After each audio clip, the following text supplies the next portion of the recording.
live inside the Freeport bubble. It's time for Hofstra Ice Hockey live on the LI Sports Network. Tonight, the Pride are back on home ice to host the Sacred Heart Pioneers. My name is Ian Binky alongside my broadcast partner, John D'Souza, and we'll be taking you throughout the course of tonight's action. The Pride are coming off a thrilling 7-6 win in overtime over Salisbury on Sunday, as Matt Matarazzo's second goal of the game moved Hofstra to 4-1-0. Meanwhile, the Pioneers are riding high as they open their season on an 11-2 victory over Salisbury a week ago. John, it's only the second game of the year for the Pioneers. What's the outlook on their season? I mean, look, this dates back to last season. They got off to a great start last season. I mean, they started off on a hot, winning 4 of their first 5 games. And a big part of their success is their goal-generating defense. Their junior defender, Jason Benanti, tallied 2 goals in the opening 5 minutes of the game against Salisbury for Sacred Heart, as they scored 5 goals in the first period, 5 in the first. And unfortunately for Hofstra, they have not had good success against Sacred Heart, at least last season, where Sacred Heart swept the season series. And so Hofstra is going to have to look after that blue line very much, as Brendan O'Donnell is another one for Sacred Heart, the senior defender. They're really going to have to keep a close eye on him. Of course, everyone is going to be looking down forward, looking in front of the net, guarding that front of the net, whether it be on the power play, whether it be even strength.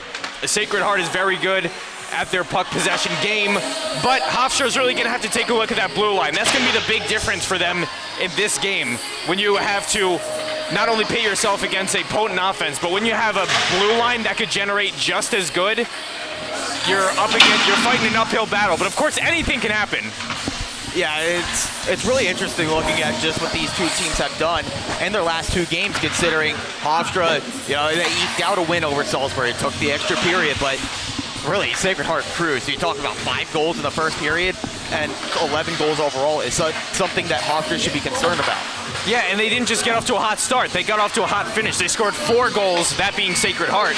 They scored 4 goals in the third and 2 in the second. They did not take their foot off the gas. And, they played till the final whistle, and that's something, that it's a hockey 101, basically. It doesn't stop until it's over, and it's not that Hofstra can't beat Sacred Heart. They are up against an uphill battle right now, and Hofstra starting off winning their first 4 games. That is a very good start. But again, Sacred Heart's a very, tough matchup for them. And Hofstra, if they're going to win this, they're going to have to, again, keep a close eye on that blue line. Again, it's a lot easier said than done, but, you got the same amount of guys on the ice for a reason. I think you got to try to play the best you possibly can man-on-man defense if they have you hemmed in your own zone. You really have to be careful. You're facing a team that scored 11 goals. They can easily do the same thing on another night. It was only their first game, and I have a strong feeling that this is something that Sacred Heart can really bring into this game, bring that momentum in, and not say that Hofstra can't. So it's going to be an exciting game, honestly. I feel like Hofstra does have a pretty decent chance. For Hofstra, what is one player that really needs to take the reins on the defense and maybe take the charge on the transition, leading the offense as well from the blue line?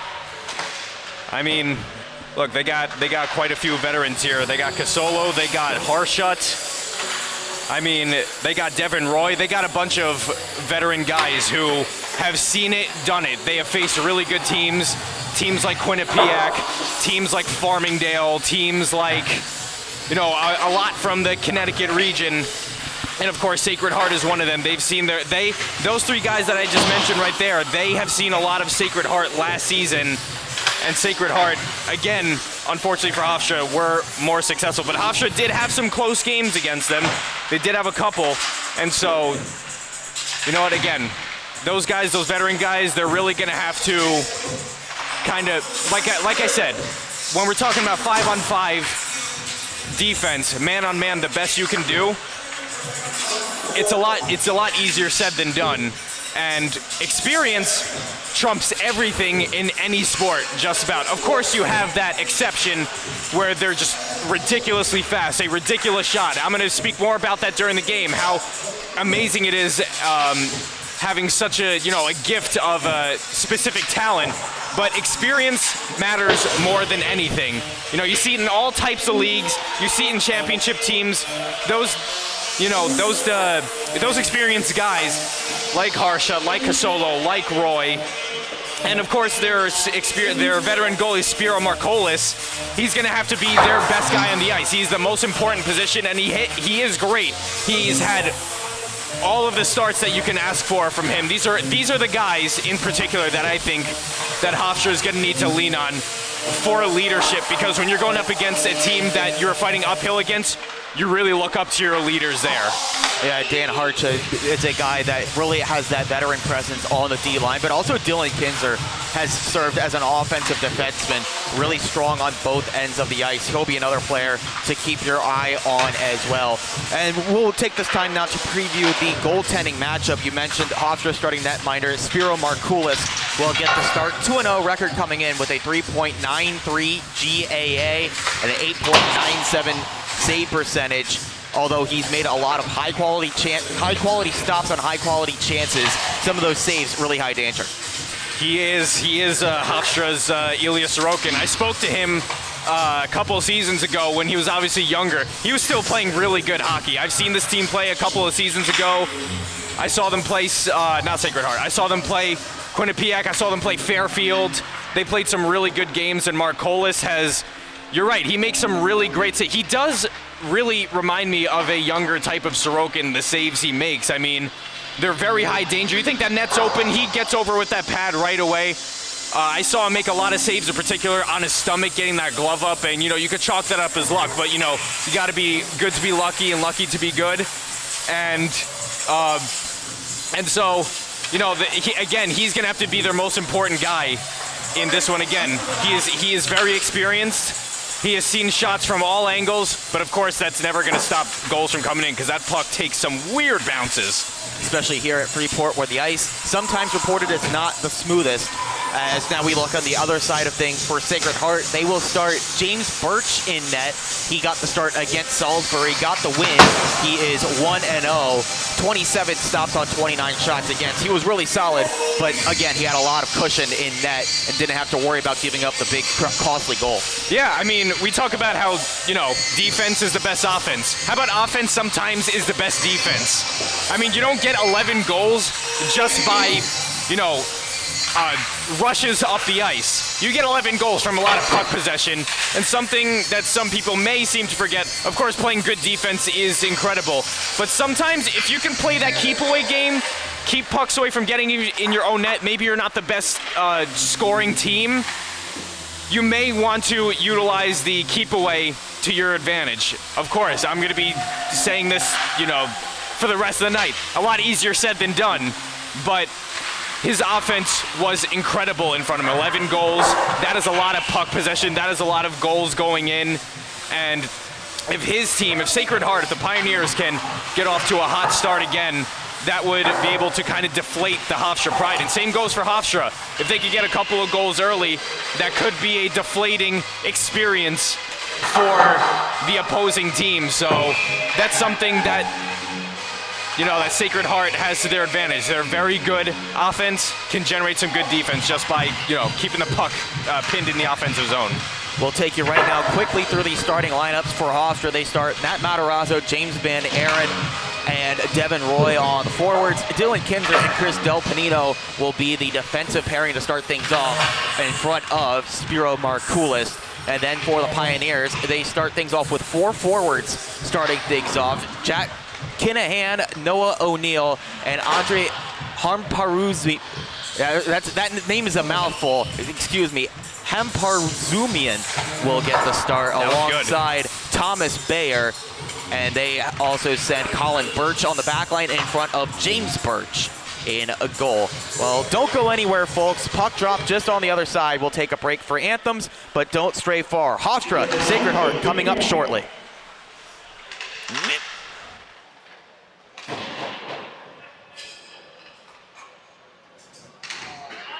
Your device is connected.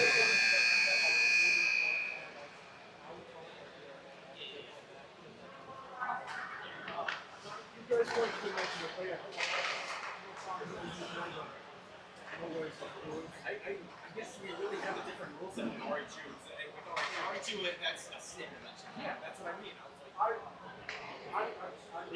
no, I think they were a mention. I believe that should be the case. I say it's just with the time. Like, it's typically like, wait, no, like, people don't block these games that are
Welcome back here to the Freeport Rec Center on the LI Sports Network. We're just about to get underway. Hofstra in the blue and gold, and on the other side, Sacred Heart in the red. Face off at center ice, taken by Sacred Heart. They get possession first, and moving it forward now is Hemperzumian.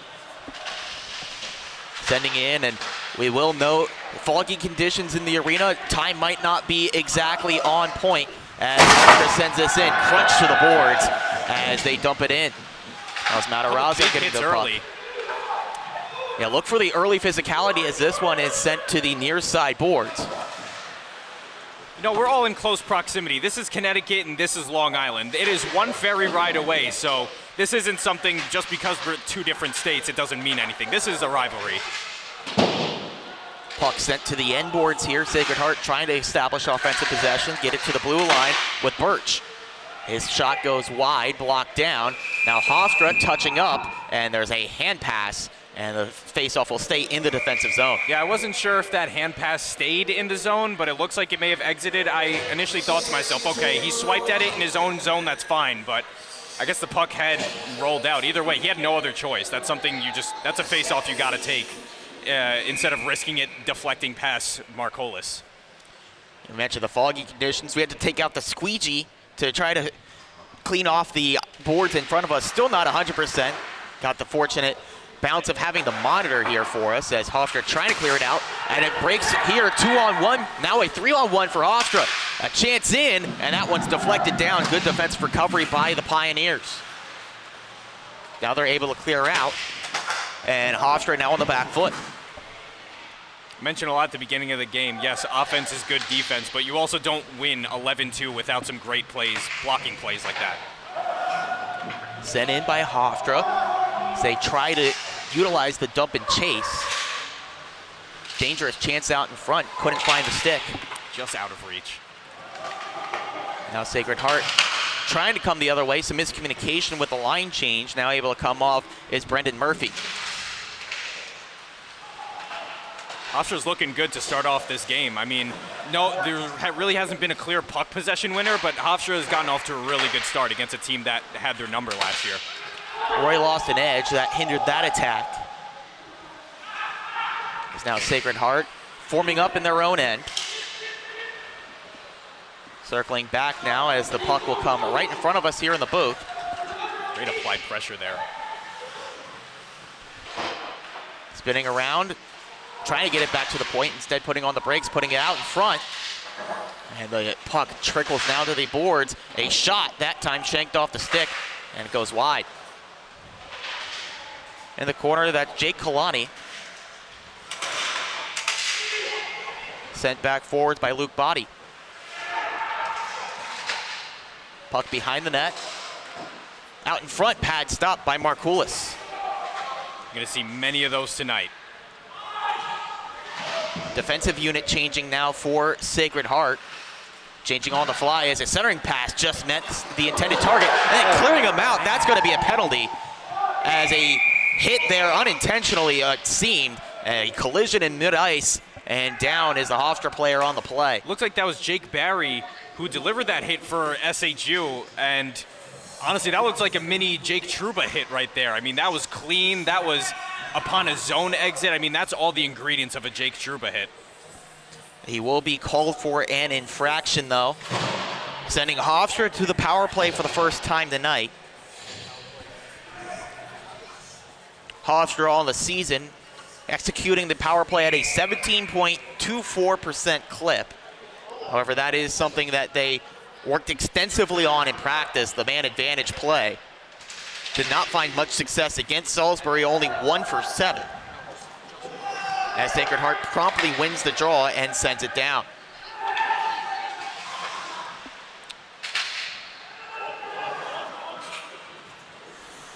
Hofstra forming up. That's Harshut. Unable to find the intended receiver. Short-handed, briefly a break. And now it falls the other way for Hofstra. Forming up at neutral ice. Bit of a smart play there, not trying to dump it in, not trying to get on goal right away. You're just trying to play keep away instead of giving it away on that penalty kill. Sacred Heart sends down once again for 30 seconds gone now on the penalty. And that onside, or entry rather, was called offside against Harshut and company. So once again, Hofstra seems like they're having some issues forming things up on the power play. And well, like I mentioned before, Sacred Heart, they had that chance shorthanded. Not much of a chance, but they did good playing keep away rather than just dumping in and giving it away. Matarazzo in for the draw against Thomas Bayer. It's one backwards. Hofstra now playing catch up between the blue lines. Miscue on the pass from Kinzer sends Harshut retreating. And the stretch pass intercepted by the red and black. Great penalty kill so far, spending more time in the offensive zone out of Sacred Heart. But now Hofstra moving this in, gotten forward. Got Jake Rook on it. Trying to set something up, kept in at the blue line, pass comes to Kinzer. Kinzer passed into the skates of Matarazzo, then back to Dylan Kinzer. Sent down low. Hofstra reorganizing the troops as time whittles down. They're really trying to organize right now, but they might have something here. Kinzer with a shot, that's blocked down. Great defensive positioning. And then this sent off the boards and out into the neutral zone. That allows Sacred Heart to change. Last gasp effort on the power play for the Pride. I was about to say, Sacred Heart was giving them just enough room to get some passes off, but not enough to get a clean setup. Hofstra has been struggling even in that one possession. They have another chance here. Puck sent in, penalty expires, back to 5-on-5.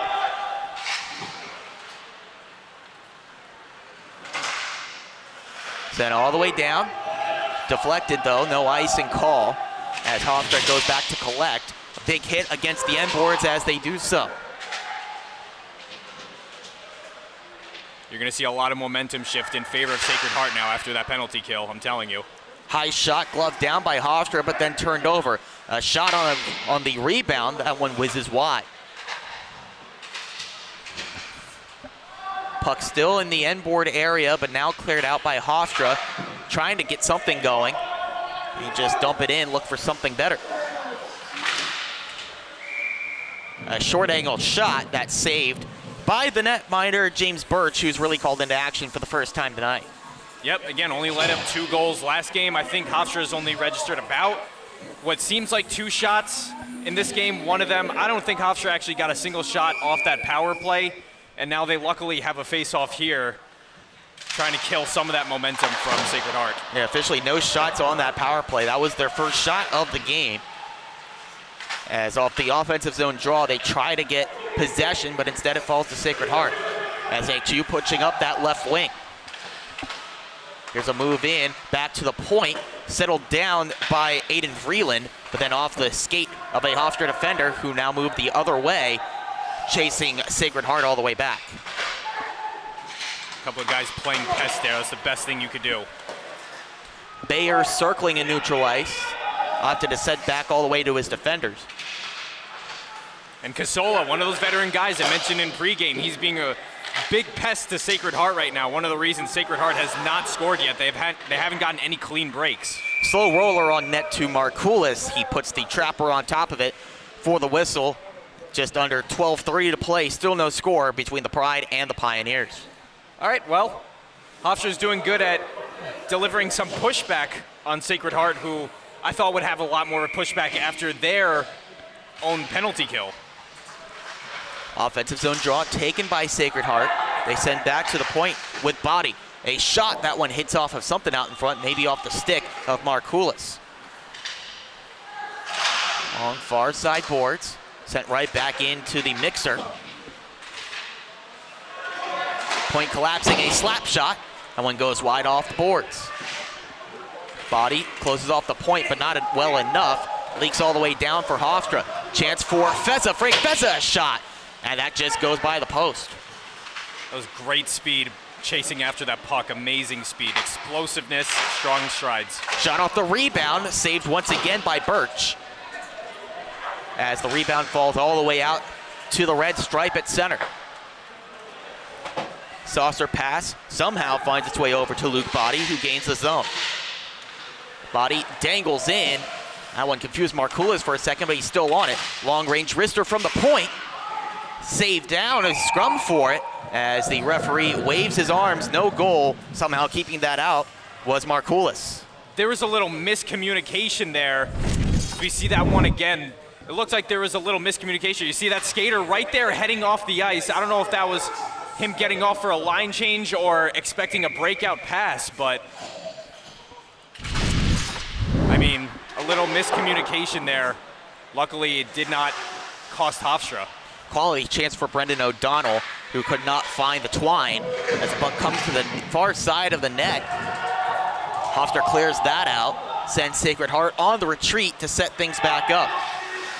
Good checking here to prevent the advance of the Pioneers. Loose puck in neutral ice, taken away by Hofstra. Now a nice feed to find Devin Roy, who dumps in. Roy's going to look to clog up those boards there if they try to rim it around, but they didn't go his way. They did not. They're able to get it out. Dylan Kinzer goes back to retrieve for the blue and gold. Right in front of us is Matt Matarazzo, who spins that forward. Around the dasher, looking for a teammate. That was Roy, but he's beaten to it. Hofstra recollecting. Spinning backwards now, and more miscommunication. Thought Roy was there. Kinzer sent it to him, but it was an open patch of ice. Now the other way, a shot. That one goes wide of the cage from Eddie Jackson.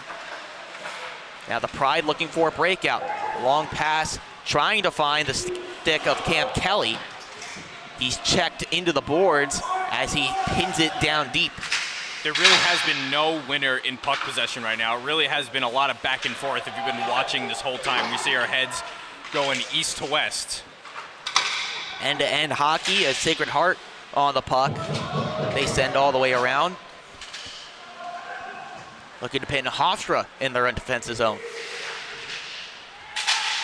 I guess you could give the advantage slightly to Sacred Heart, but nothing too noticeable.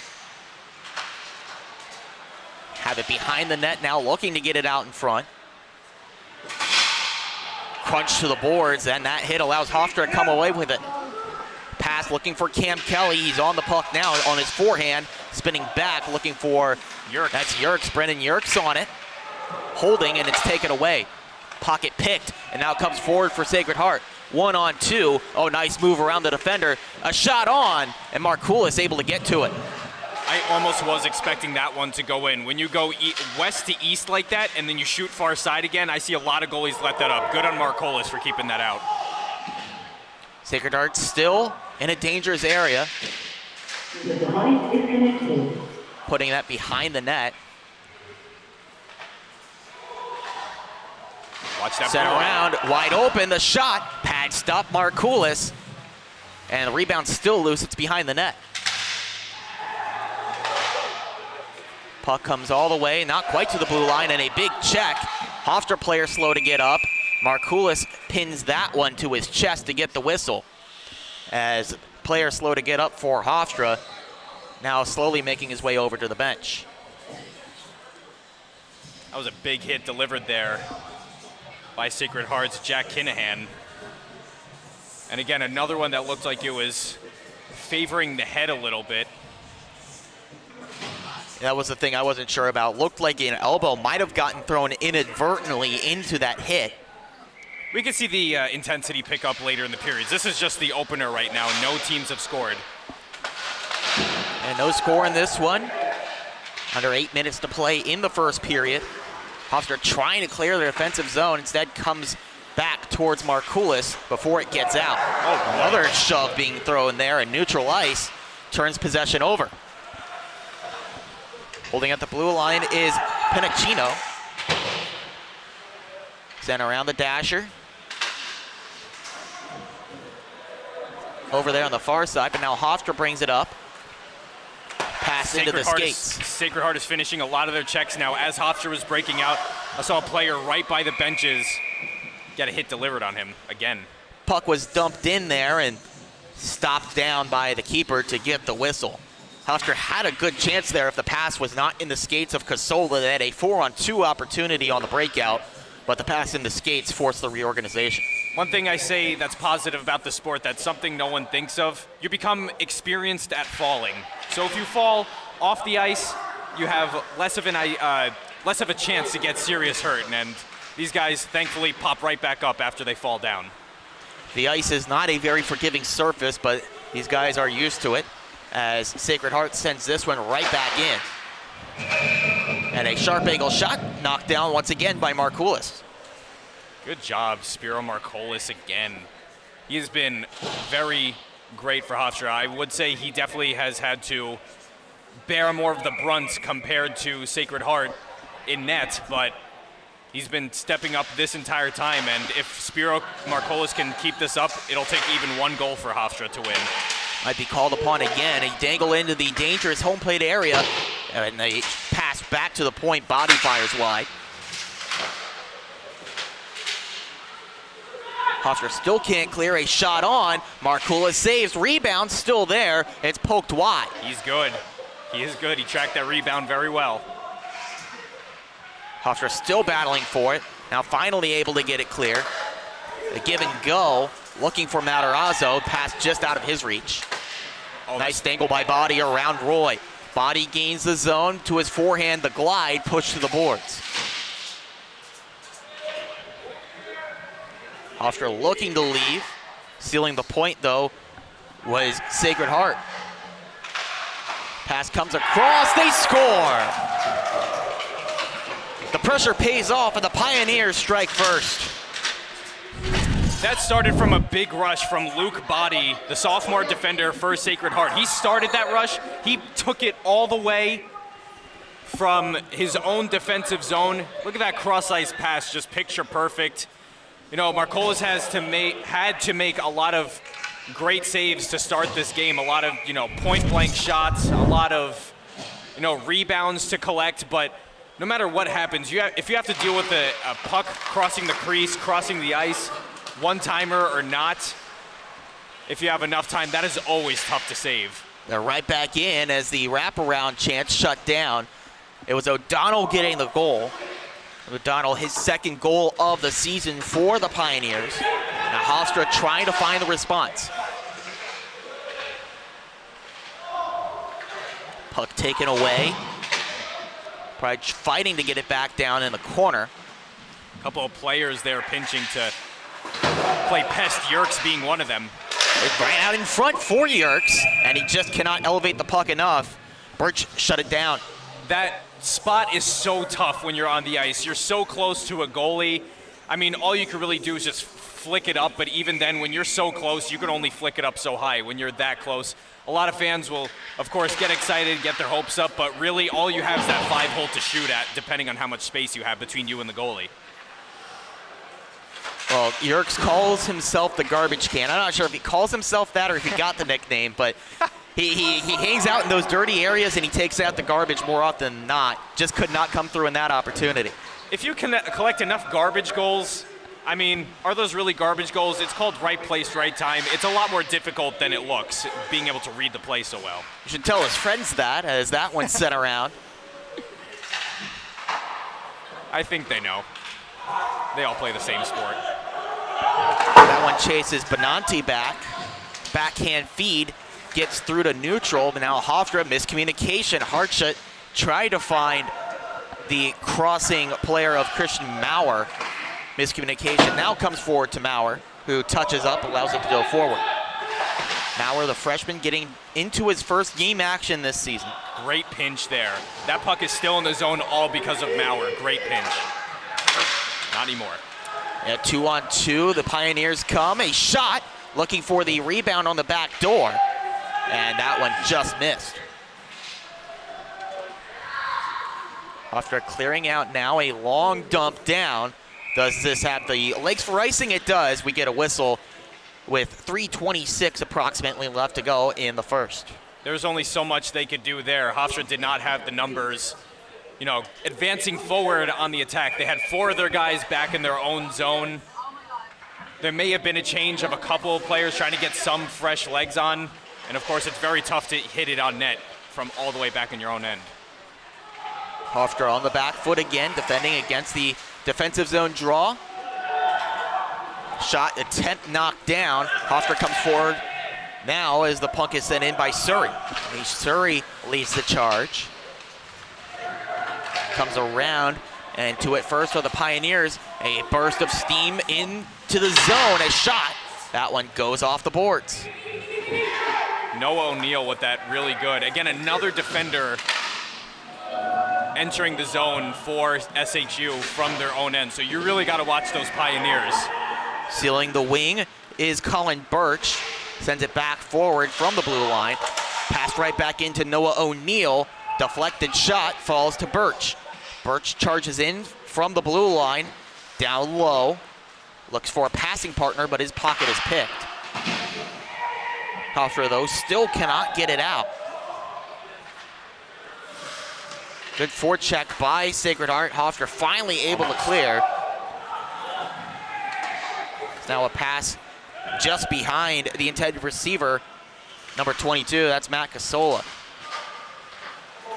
Still utilized as a dump in for Hofstra. They get it in deep, but only for a moment.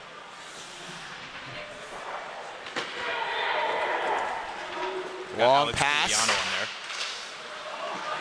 Centering feed, that's knocked down, coming the other way, 2-on-2. Charging in is Thomas Bayer. Bayer's shot, saved by Markoulis, he holds. Well, finally a forward to bring the puck up ice. I just want to take a look at that one more time, as we've seen a lot of these rushes, mostly from defenders for Sacred Heart, but this one is finally a forward. And of course, point blank shot. Of course, Markoulis is going to make that save. Shot right on. Markoulis stops again. Now he's sprawling to his knees. Lost his edge there. Fortunately, the puck at the other end of the ice. Hofstra has no numbers up again. Another man goes down in his own end. Getting a little mixed up in their change there. They try to get something organized here as Feza knocks that one forward. He gets off for a change. Luke Body was on that first. Watch, he's going to try to take it down. That is not him, though. Jake Berry moves forward He got the roughing penalty earlier, but also played a big role in scoring that goal, the opening goal for the Pioneers.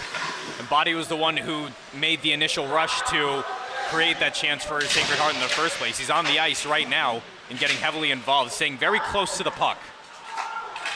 Big hit in the defending zone for Sacred Heart. They've been more active in the checking department. A turnover right in front, and that shot goes in. The Pride have evened it up with Matt Matarazzo forcing a turnover.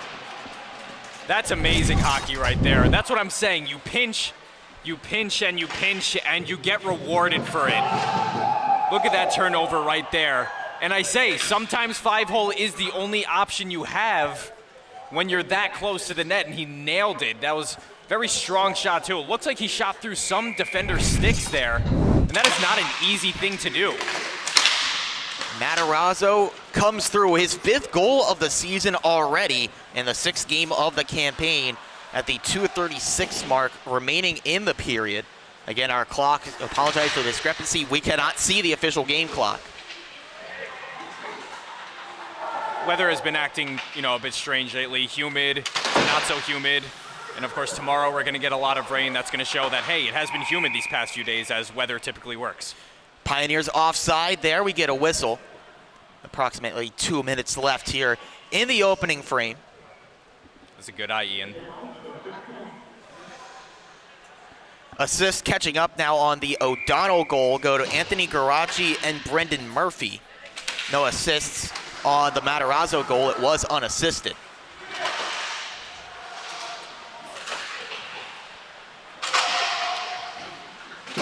Scrum for it in front of the Hofstra bench. It's sent backwards as the Sacred Heart Pioneers send that one forward, and it's in behind the net. Markoulis vacated the cage to get to that one. A turnover in front, and that one almost into a dangerous area for Sacred Heart. Back to the point, a long-range shot. That one goes wide. Looked like it might have taken a deflection. It's now a chance perhaps for Hofstra. It falls, fortunately, to the Pride, and a sprawling knockdown save by James Birch. Oh, what a chance there for Hofstra on another Sacred Heart turnover. Close, but not quite. Birch, very good. Aggressive play. Another thing you want to do when you have a player that close to you, you don't want to take your chances and back into your own crease. You really want to get aggressive and almost be another defender, but of course, luckily, it was just him and the puck there. Face-off won by Hofstra. A quick shot off the draw. Goes wide past the right pad of Birch. Pioneers move forward now with Darren Koning. Koning drives the net. Instead goes wide. Looks to set something up. Great defense there, keeping him to the outside. That is textbook. Pride rush to the point. Instead, they spin off. Able to get it down. Deflected back to the blue line. Long-range shot, knocked down in front. Outbreak for Hofstra, perhaps, but a whistle down. I just want to talk about how textbook defense that was, and yes, I literally mean textbook, as in when you were younger, you almost have the, how do I say it? You feel obligated to pinch in more. You feel obligated to attack the puck when it's in the middle more, or to the outside more, and then you get your guy who beats you in the middle, but this time around. Shot off the draw from Vreeland. That one misses the crossbar high, and the rebound falls into the grasp of Markoulis. Yeah, the point I'm trying to make here is that textbook hockey, you keep your forwards to the outside. You hear it from all players, and that's what Hofstra is doing right now and making Markoulis' life a lot easier. I'm seeing them clog up a lot of the middle of the ice as much as they can, and that is a very big reason why they're tied right now. It sounds cliche, but sometimes getting back to the basics is all you need to do to shut down a high-scoring offense like Sacred Heart. As this face-off won, and Vreeland another shot. That one knocked down by a Hofstra stick. Looked like Matarazzo got in the lane. Pass comes out in front. Couple of yellow and blue jerseys there. Roy moves that forward to Matarazzo, taking hit as he does. Matarazzo, though, shut down on the deke attempt. Only so much he could do. He couldn't really shoot through the legs of the Sacred Heart defender there. Under a minute to go in the first, Markoulis sealed the post on that shot. Comes back out to the point in the range of Markoulis into the breadbasket, and now he finds the trapper. Sorry to cut you off. That's amazing positioning right now. Let's take another look at that. that was a point shot, and I held my breath a little bit because I emphasize how great these point guys are for Sacred Heart, and that was a deflection that was taken in front. Of course, they got off that faceoff really quickly. Yeah, quick draw there. As now Hofstra moves forward, a chance for Devin Roy, but as he dumps in, the buzzer sounds, and that brings us to the end of the first period. A lot of end-to-end hockey, high offensive chances, a lot of high danger opportunities for Sacred Heart, but they enter the locker rooms level at 1 apiece. Yeah, I mean, there was not too much of a puck possession winner at the beginning, but it was a lot of Sacred Heart towards the end there. I think this is very much a best case scenario for Hofstra. Of course you want to take the lead. That's obviously best case scenario, but the fact that they're tied on their own I think is really good for a team that I emphasize had Hofstra's number, but that very much does not look like the case in this game so far. And we knew it was going to be obvious that Sacred Heart was not going to be kept off the scoreboard, but talk about the resiliency from Hofstra to get on the board, especially a determination play, forcing the turnover by Matarazzo and then cashing in unassisted. Yeah, you see that. We were seeing it all game, and I really want to speak about it more, but of course this game was going really quickly, but I wanted to speak more about how when you pinch, a lot of these players, they feel as if, oh, my pinch is not going to matter. It's not going to matter if I apply the pressure because, you know, obviously depending on the player who you are, but, you know, you're taught to pinch. You're taught to just not give up because if you give up, you don't pinch. You give your opposition, you know, time and space. You give them time to think. It's more about the mental game. You give them time to think and plan out their next move. If you're really aggressive, you're forcing them to react and not plot anything. All they have to do is go into reactionary mode. And when you're not plotting and you're just reacting to somebody in your face, you're going to cause, you know, a turnover. You're going to be hemmed in your own zone. And it was that pinch, it was that aggressiveness, not allowing Sacred Heart's defense to plot, to get it out of their own zone, which was what put Hofstra on the board to tie the game. So I hope to see more of that from Hofstra going forward. So you hope to see more of that from Hofstra. For Sacred Heart, what do they need to do to reinstate their lead? I mean, there's only so much they can do. I mean, they played good. They played good possession hockey. They took as many shots as they could. I mean, Marcolis is just playing really well. And when you're playing up against a really good goalie and a defense that's boxing you out, I mean, you want to talk about cliches. Pucks on net, bodies in front. I mean, what else is there to do? There were a couple of deflections. We saw specifically at the end of the period there was one that deflected on Marcolis, and he was in perfect position to make that save. So if this is the trend that continues, we're just going to say this continues in the second period. Carbon copy of the first. Sacred Heart is going to have to shoot, just keep shooting more, and keep, you know, getting bodies in front, those rebounds, those deflections, because if you try to make a move to yourself, move yourself in the middle, and you fail, and you're one body behind, Hofstra is going to come away with some odd man rushes. So if you're Sacred Heart, bottom line, you just got to shoot and get bodies in front. That's really all there is to it. It's the same game that it's been for, what, over 100 years now? Oh, Matt Matarazzo's 5th goal of the season sends the teams into the locker rooms tied up at 1 after 20 minutes of play. We'll take a quick break here, but don't go anywhere. Second period between the Hofstra Pride and the Sacred Heart Pioneers coming up on the LI Sports Network.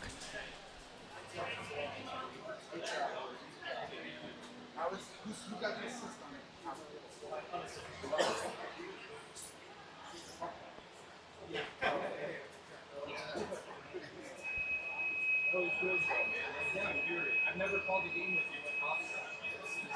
This is fun.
See, I knew this.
We're back for the second period between the Hofstra Pride and the Sacred Heart Pioneers here at the Freeport Rec Center. Ian Binky alongside John D'Souza.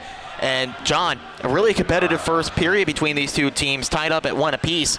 Both teams with a really good goal. The score really does tell the entire story of the period. Hofstra playing really good defense, and Sacred Heart playing really good keep away, although Hofstra doing really good at boxing them out. Sacred Heart is able to get one on the board from none other than their veteran defender, Brendan O'Donnell, with a snipe.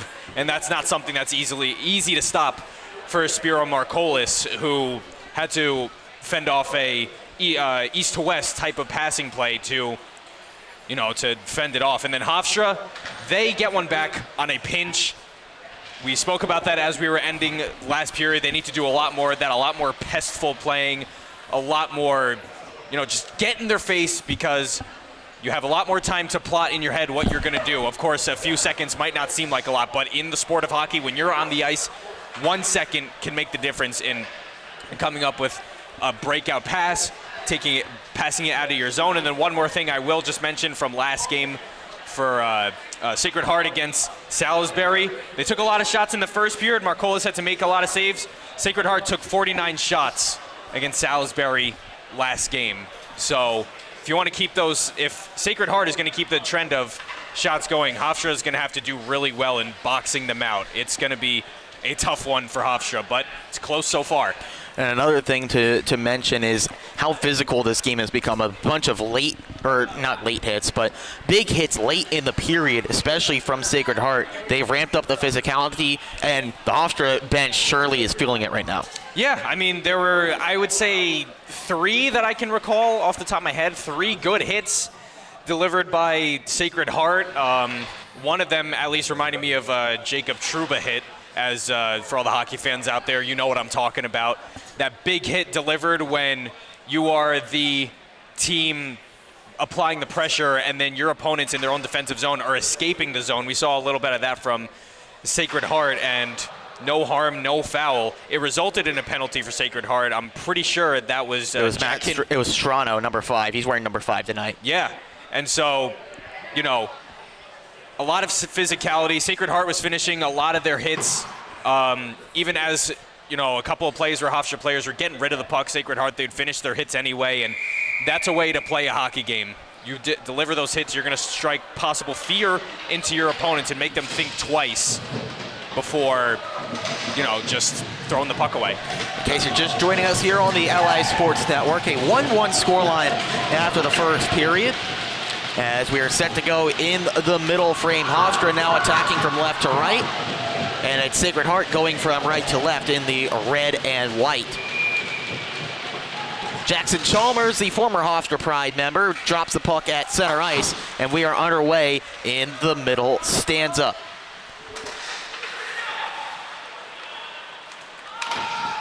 Oh man, a whiffed pass there. That could give Hofstra a chance. They take them some time on the breakout though. It allows a slow dump and a transition play from Frank Feza.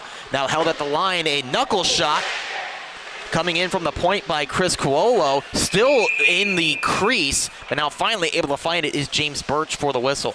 Wow. I mean, again, that's something I gotta take another look at right here. I mean, let's take another look. That was very good camera angle from that too, by the way. Shout out to our producer, Frank Potetto. Very good camera angle, very good timing to get the angle of the shot, but easy save, but not easy to handle that rebound. Looks like a harmless play to begin with. Bailed out there as a whistle here. Looks like that play was offside, just barely.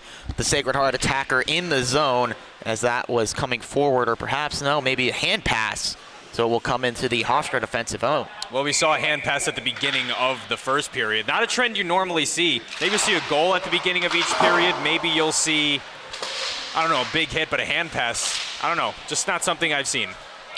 Giuliano keeps that in at the line for the Pioneers as they look for their first shot here in the middle period. Giuliano still with it now. That pass, though, in the skates of Bayer into a scrum. Jack Kinahan down low to retrieve the loose puck. Hofstra players sprawling to the boards, slow to get up in the corner as it's moved forward now by the Pride, momentarily shorthanded. Long pass is now the player slowly making his way back to the bench. Obviously a good sign that he can make it back to the bench under his own power. And now a whistle. Someone might be going to the box. Maybe too many men on the ice as the official is making a signal here to the box. Not sure exactly what the call is here. None of the penalty box doors opening for the moment, but now, yeah, it looks like it might have just been a hand pass, something going on there. Or no, Sacred Heart player heading into the box. That's Eric Fuga. So the Pride, in fact, are headed to a power play.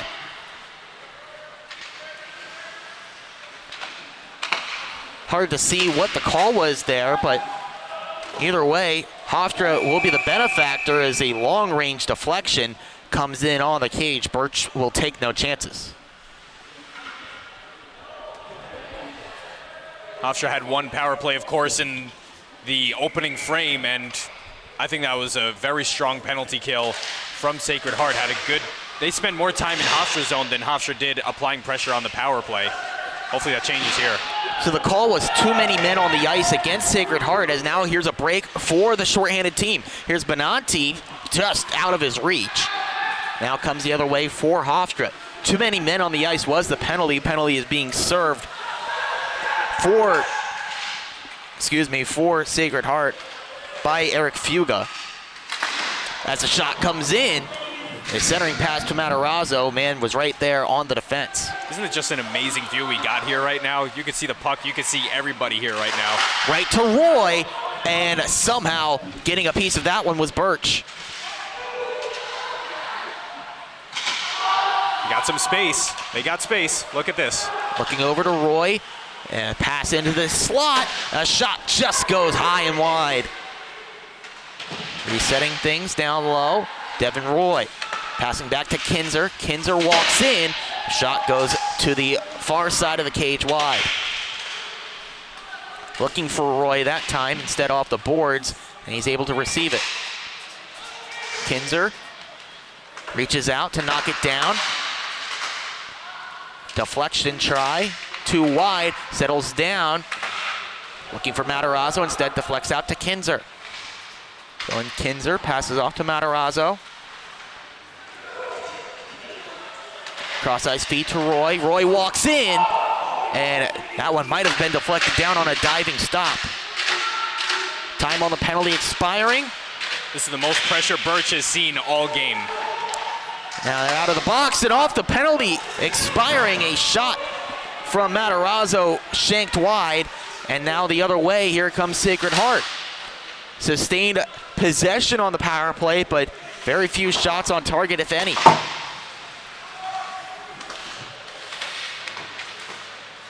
Here's Yerkes moving it forward. Pretty even there.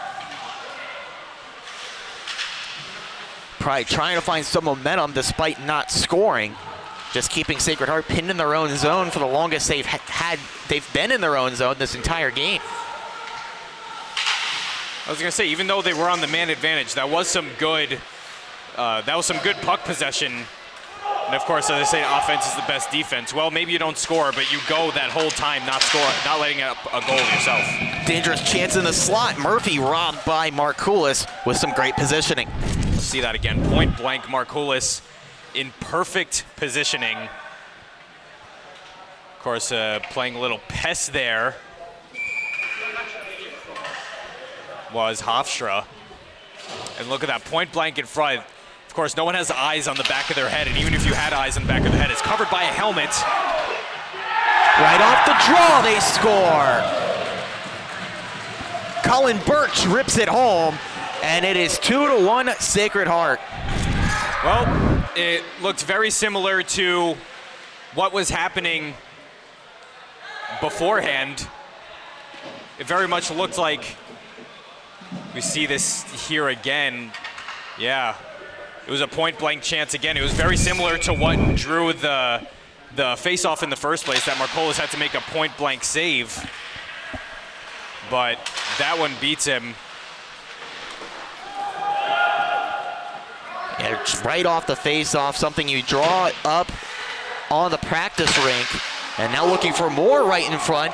That one just missed Markoulis, but as you were saying, John, just a breakdown of the defense off the draw. Left wide open was Birch for his first goal of the year. It's easy to yell and say, hey, guard that middle, guard that middle. Sometimes that middle is left open for a split second. You see it even in the highest leagues. That middle is left wide open simply because you cannot see behind you. That one goes down for icing. Faceoff will come right back in the area of James Birch. And again, it's tough. You know you have to look at the middle, but sometimes you do get caught puck watching. Sometimes you're looking at guys along the boards who may be open, and you're just unaware of those, those point guys. And again, that blue line very lethal for Sacred Heart, as that was scored from very out high. These guys are clearly snipers. Both goals from Sacred Heart scored by defensemen in this game. Now Hofstra looking for a response, and right on the doorstep, Birch denies him. Oh boy, what a save. Chris Cuolo robbed point blank. It really looks like, as we take another look here, it really looks like he had some net opening for him. Look at that, wide open in front. There's no one in front, but of course, when you're that close and you have guys behind you, you have guys closing in from either side of you, you have no choice but to just throw it on net. And again, it may look easy, but it very much is not at full speed. Defensive zone draw taken by the Pioneers. They win it. Now still looking to get it out of the zone. Turned over right in front. And puck trickles through to Birch. Not a strong shot, but still Hofstra hanging around in the offensive zone once they turn it over. Kind of what you're saying, just keep with the play. Those pinches, I love those pinches. I mean, they caused that turnover. If they keep doing this, they're going to pretty much encore what Sacred Heart was doing. Sacred Heart had a chance, led to a face-off, then they scored, and Hofstra could do the same. Set play worked to the advantage of the Pioneers. They're out in front in this one, 2-1. About 20 left to go in the second. To the best of our ability. Exactly right. Just spitballing the time figures out to you, but those figures are approximate As a break perhaps for Hofstra, 3-on-2. Matarazzo leaves off to a teammate, but maybe one pass too many as they can't get a shot away. I was about to say a little too unselfish there. You got to take that. Hofstra still keeping it in the zone. Nice keep by Dylan Kinzer. He takes it down low himself, looking for Roy. Pass intercepted, but somehow finds Matarazzo. Pass into the skates of Devin Roy right out in front, and that bails out the Pioneers. I heard the thump and I saw the glass rattle. That stemmed off a big hit. Chance once again for Hofstra. Nice move in, a shot, and that one just missed. Another great opportunity for Hofstra from Roy. And now the other end, a chance for SHU. A shot goes wide off the stick of Benakino. End-to-end hockey here, and another chance maybe for Hofstra as Brendan Yerkes chases it. Yerkes moves it. Was trying to leave for a teammate, but that's cleaned up by the SHU defense. Got sandwiched. That's never fun. Looking at the back door, rebound. What a glove save. Watch that point. Markoulis robs him blind with the leather. Take a look at that again. A shot out high. Again, these guys they're getting their looks from close in front. And a drill right there. Not as much control when you wind up and take that shot. That's more of a power, more of a quick release type of thing. If you're from the point, if you're from far out, not much control without a wrist shot. Two blasts from the point, knocked down by the Hofstra defense. And now the blue and gold able to move forward. They send it in deep, using it as a chance to get some fresh legs out.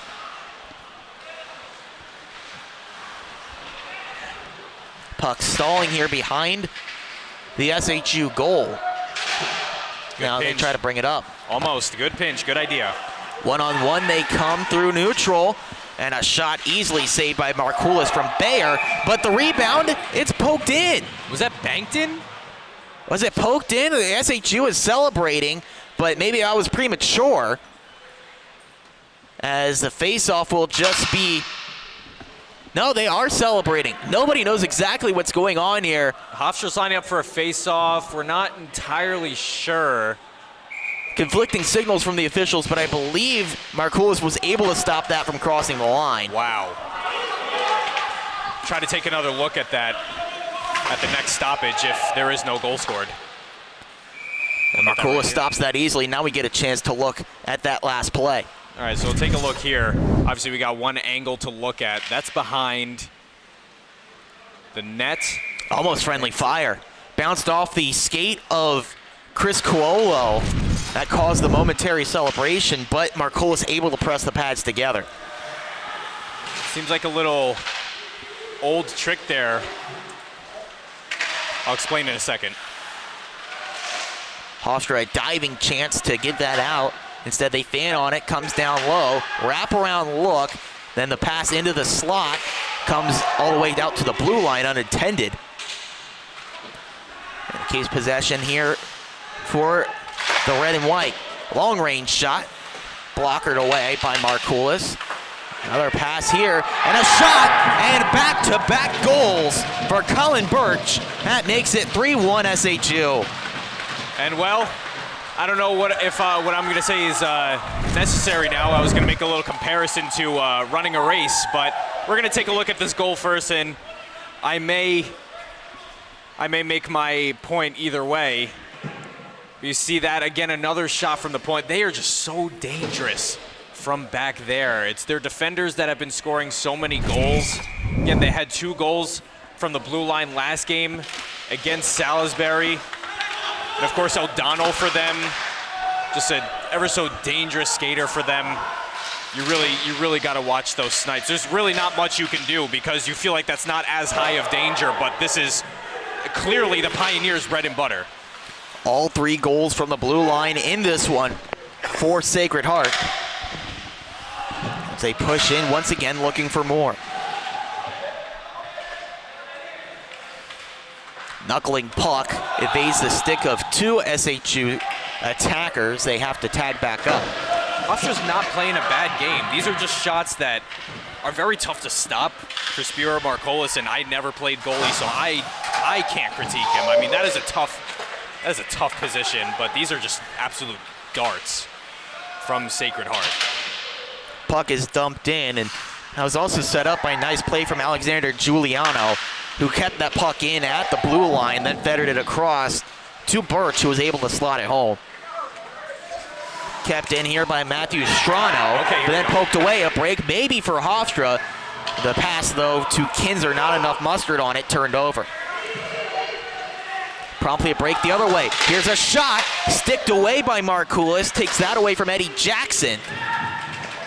Markoulis, another good stop, keeps Hofstra right in this one. Rebound comes all the way down.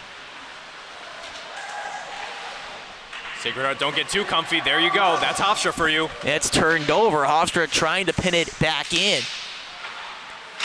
Centering feed out in front for a one-time shot, saved by Birch. And of course, I'm not going to not look at that save again. That very much looked like a cross crease there. Those aren't easy. They stay on the ice, they're in the air, they're not easy. Obviously, if you're a trained goalie, you stretch, you do your split stretches all the time. Look at that. That actually looked like it caught some air on the way to the goal, even if it floats. It's not an easy thing to save. And off the draw, here's a break for Sacred Heart. Good recovery from the Hofstra defense to shut that down, but nearly a disaster following the offensive zone face-off for the Pride. Comes into the corner, a physical play, but bumped down away, and off the skate of the defender, all the way down. I'm trying to think to myself, like, what do you do if you're Hofstra? You know, typically as a hockey team defending, you're just, you leave the points open because they're not as high dangerous, but they're more dangerous at the point. Slapper from the point, this time knocked down, and the rebound from Strano's shot comes all the way out to neutral. Has looked like a Sacred Heart power play for the majority of this period. Ever since that failed opportunity for Hofstra on the man advantage, momentum has been wearing red and white. Another opportunity as that pass is knocked away.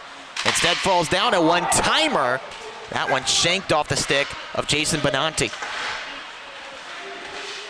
Benanti back on the puck again. He draws and fires. Rebound. Somehow Markoulis got to it. Puck still in the zone for Sacred Heart. Looks like Sacred Heart's about to get a power play. Saw Birch go to the bench. 6 on 5 for the moment. Now Hofstra tags up, and they will be heading to the penalty kill. But if it weren't for the efforts of Spiro Markoulis, they'd be chasing by many goals than just 2. Let's look at it right here. I mean, why not? He's made a lot of good saves despite his team down 3-1. He's the reason it's only 3-1. He is keeping his team in it right now. Take a look again, a shot out high. It's never easy. Looks like it's an open net, but that's just great positioning right there. Sure, you could say he shot the puck right into his pad, but that's great positioning. Back-to-back stops from Markoulis. Not getting the goal support he arguably deserves in this one. Still chasing 2 or Hofstra as they head to the penalty kill. Off the draw, here's a shot. Saved by Markoulis off the stick of Kinahan. Hofstra can't clear. To the blue line with Bayer. Walks the point. Still on it. Shot deflected. A chance for Hofstra to move forward with Cox. He forgot the puck. Now moves in one-on-one. Cox on the backhand. That one never reached the net. But it does serve the purpose of just getting the puck in deep. Takes time off the clock. Again, didn't try to throw it away.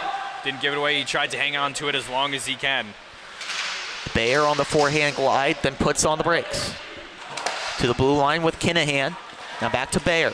The face-off dot to Kinahan, a shot off the leg of Cox. He's been all over the place. Do not let that shot through. That sounded like a blister right there. Long-range shot. Saved by Markoulis. Looked like it got the blocker. This one comes all the way down. Hofstra uses the opportunity to change. Markoulis is seeing it nice. He's not losing his game despite letting up 3 goals. He still looks just as sharp. Here comes Kinahan walking in. A pass intended for the slot, knocked down.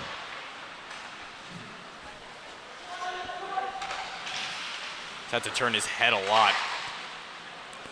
Pass intended for Strano. Miscommunication comes all the way out. Under 40 seconds to go on the penalty to Hofstra. which was Chris Cuolo for cross-checking the official call. Walking in, here's Eric Fuga. Fuga leaves off. Faking the slap shot was Murphy, instead plays it to Fuga. Right at the post, played behind a wraparound chance, maybe trying to back it in off the back of Markoulis. Playing in the spot Gretzky made famous behind the net. Walking to the point, and a chance out in front, knocked down the Markoulis to the sprawl to shut that play down. You know, I was paying so much attention to what was going on, you know, with the play. And when you said Gretzky, for a second I thought one of the Sacred Heart players' last name was Gretzky. But of course that was his, you know, his office from behind. Nobody else did it as good as him. Centering passes, banking it in. I mean, of course, banking it in it's not an easy thing to do, as much as you try. That goalie sees it, he's gonna stop it. Pass intercepted by Hofstra, sending it forward on the 2-on-1. Chance for Matarazzo, a shot, and pass back. Somehow getting to that was Birch. Another 5-star save. I think Birch got a piece of that. I mean, that might have been, I almost want to say unselfish, but at the same time, that looks like it's happened. You know what? Birch might have gotten that. We'll take another look if we get the chance. Definitely. As a stretch pass here for Hofstra on side zone entry. Back to the blue line for Chris Cuolo, but that pass crossed him up. Hofstra now on the back foot. Nice glide into the zone.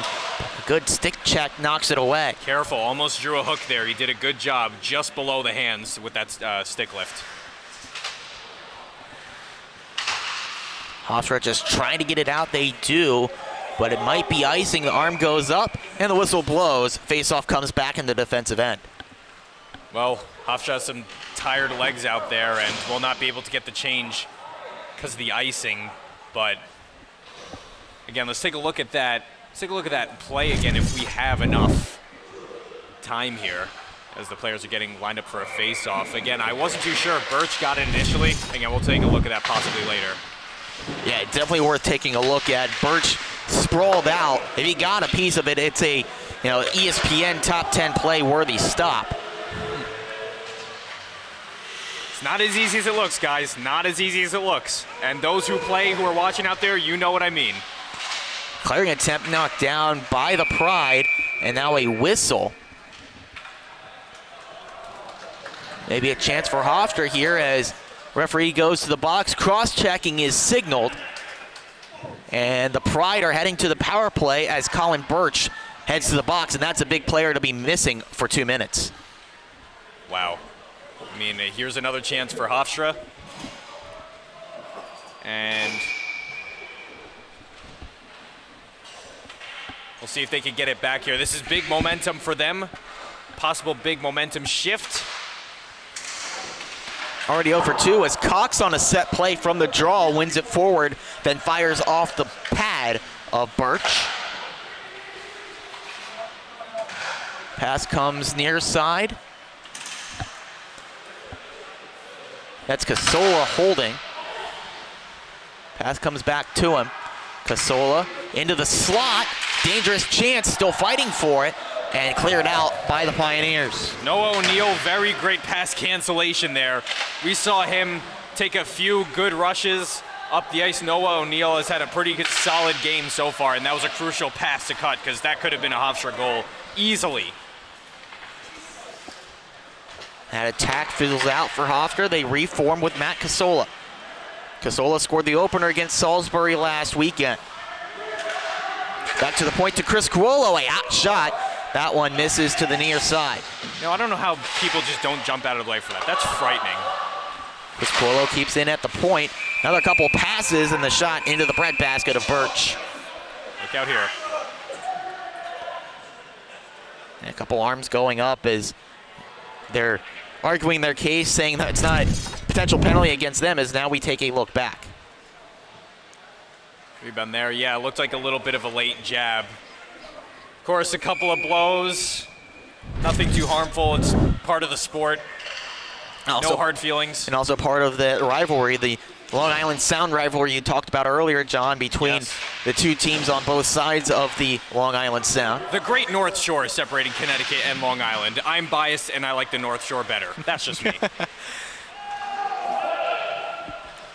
As this one comes all the way down, more valuable time ticking off the clock for Hofstra on the man advantage so far, 0 for 2 tonight.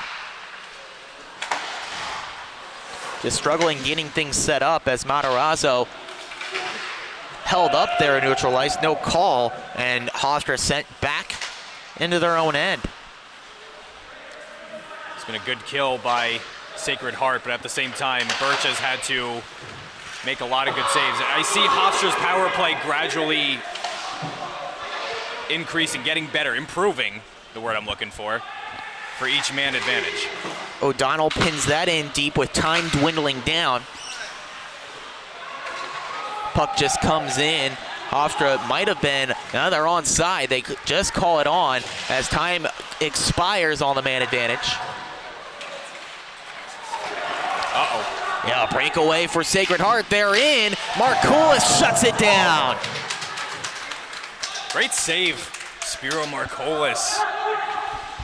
Doesn't get too antsy with it. He just hits it right in his pad. Aggressive enough, great positioning. Never easy to make those saves. No rest for the wicked as they're right back in. A drive on net. Markoulis once again stands up to the task.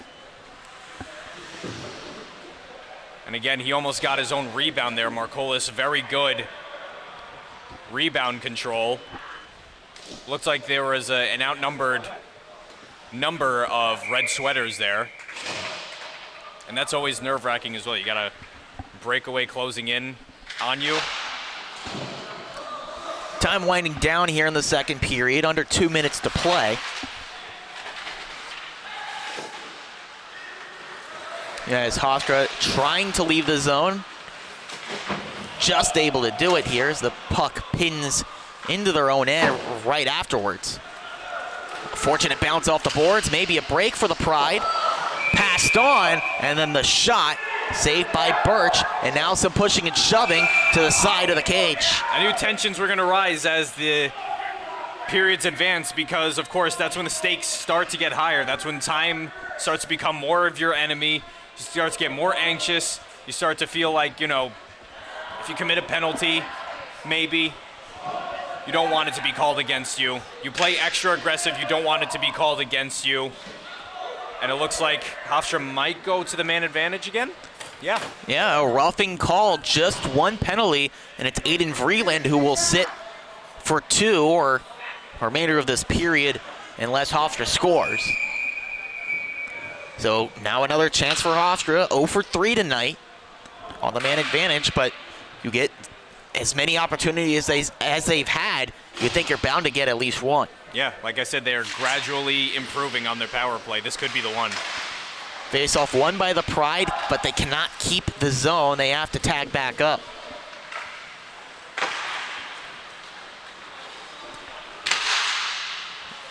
Moving in.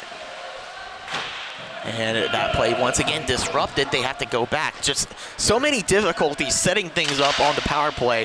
And that was one thing that I noticed in practice this week. They worked a lot on the set plays, on moving the puck around in the zone, but they haven't even been able to get there tonight. And Sacred Heart, they're doing great scoring on the defense and just playing defense. That blue line could really bring them far this season. Roy leaves off to Van Aaron. That's a name we haven't mentioned much tonight. He's been kept out of the play. As once again, Pioneers clear. Van Aaron, the hot-handed freshman, just not been able to contribute offensively as Del Panino sends back in. With the time winding down here, they have to get a shot. They need to get a body in front. They need to cause one more scramble. If you don't score, you try to kind of get in Sacred Heart's head. Look out, shorthanded, 2-on-0. Moving in against Markoulis. A little bit unselfish play there. They just wrap it around wide. Didn't get a shot away. Just taking off more time on the clock. Yeah, I'm not sure if Markoulis got a piece of that, but a very good diving play to at least nullify that pass. Devin Roy glides around behind the net. Leaves off to a teammate. Now back to Roy. Roy walks in. A shot doesn't reach the net. And that brings an end to the second period. Some words being exchanged between the two sides, but right now it's 2 goals that separate them on the scoreboard. A 3-1 advantage for Sacred Heart through 40. A lot of animosity here, and I want to take a look at that. That last play one more time, that Marcola save. I want to see if Marcola did in fact get a piece. We look at it here again on this little breakaway attempt. Short-handed breakaway attempt too. Yeah. Look at that. Destined for a 2-0, but that's a great hustle. Yeah, missed off the netting of the cage, just missed wide.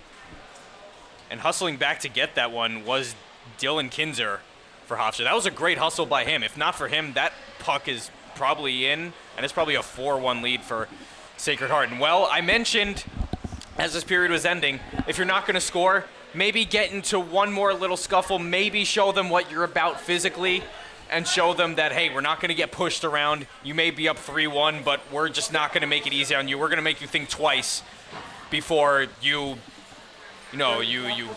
close in on our goalie. We're going to make you think twice. If you think you're going to, defend your own goalie, of course, that's your job. But you're going to make them think twice before anything. As I said, the stakes get higher, and as a result, you're going to do just about anything you can to win the game or get momentum on your side at the very least. So a middle period that sees a pair of goals for Sacred Heart, just about as good of a period as you could have asked for if you're wearing red and white in favor of the Pioneers. What went right for them in that period? I mean, those point shots. I said it multiple times throughout the period. They're just shooting darts. Those are defender shots. Their defenders are very good in their own end. They're very good at attacking. Hofstra's very lucky this game is 3-1 right now. Marcolis has been essentially standing on his head. Yes, he's let up 3, but he has made plenty more than that. As I mentioned at the beginning of the period, Sacred Heart put on 49 shots against Salisbury in their first game. 49 shots in the entire game. And we can see them getting towards that territory right now. And of course, a short-handed chance too. They're just moving the puck very well.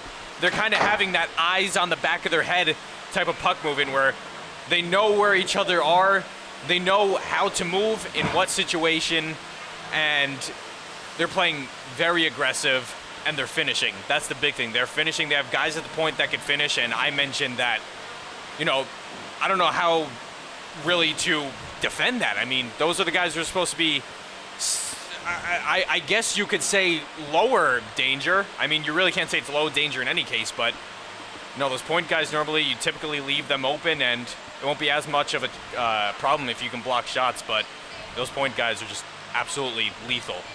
Now, on the other side of this break, Hofstra will have 23 seconds of power play time officially. Again, our clock not on point, just 3 seconds off, 23 seconds of power play time remaining. But yeah, Hofstra, 23 seconds might not be enough to get a goal immediately off the power play, but off the resulting play, wouldn't you think that they need a goal if they want to come back in this one? I tried to be as realistic as possible. Of course they do need a goal, but it doesn't exactly seem very tangible at the moment.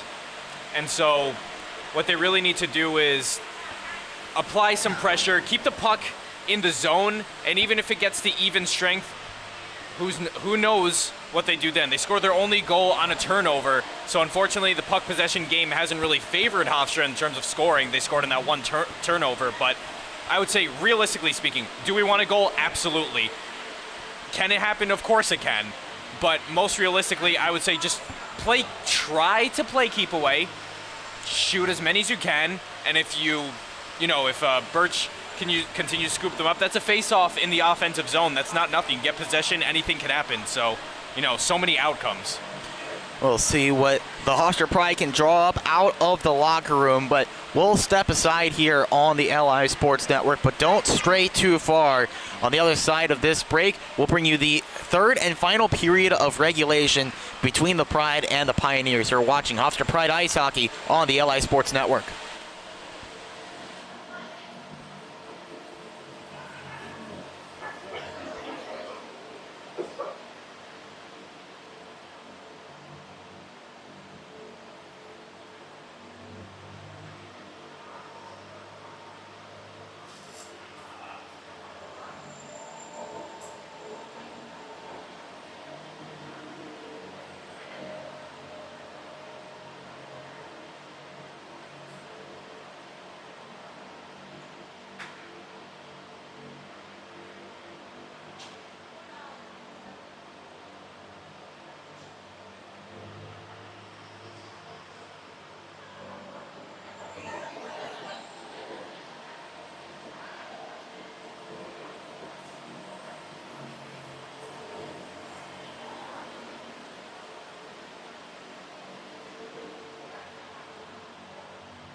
There's one where you can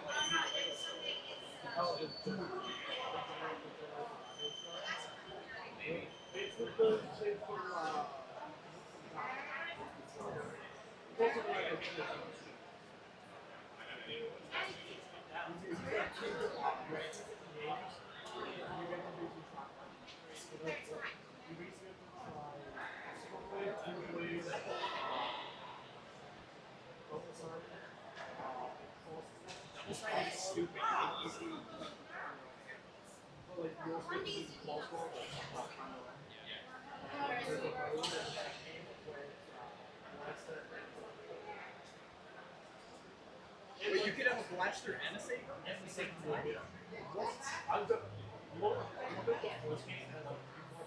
It's fun.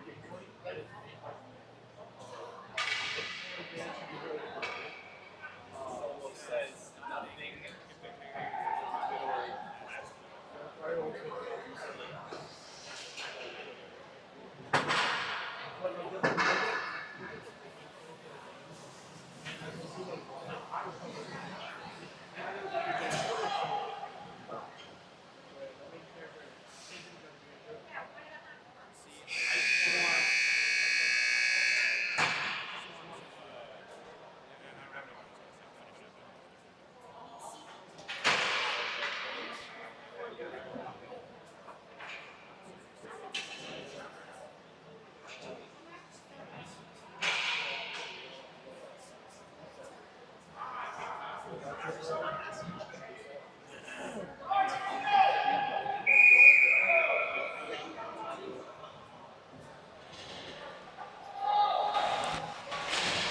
Welcome back to the Freeport Rec Center for Period 3 between the Hofstra Pride and the Sacred Heart Pioneers.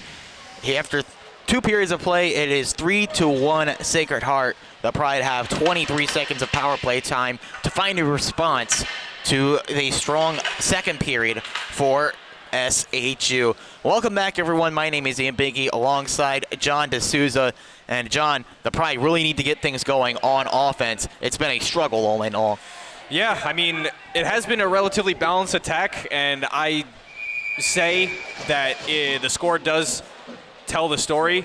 It has been a not too big of a puck possession advantage for Sacred Heart, but big enough, and that's what the show is scoring. The score is showing is that the lead is not too big, but it's difficult.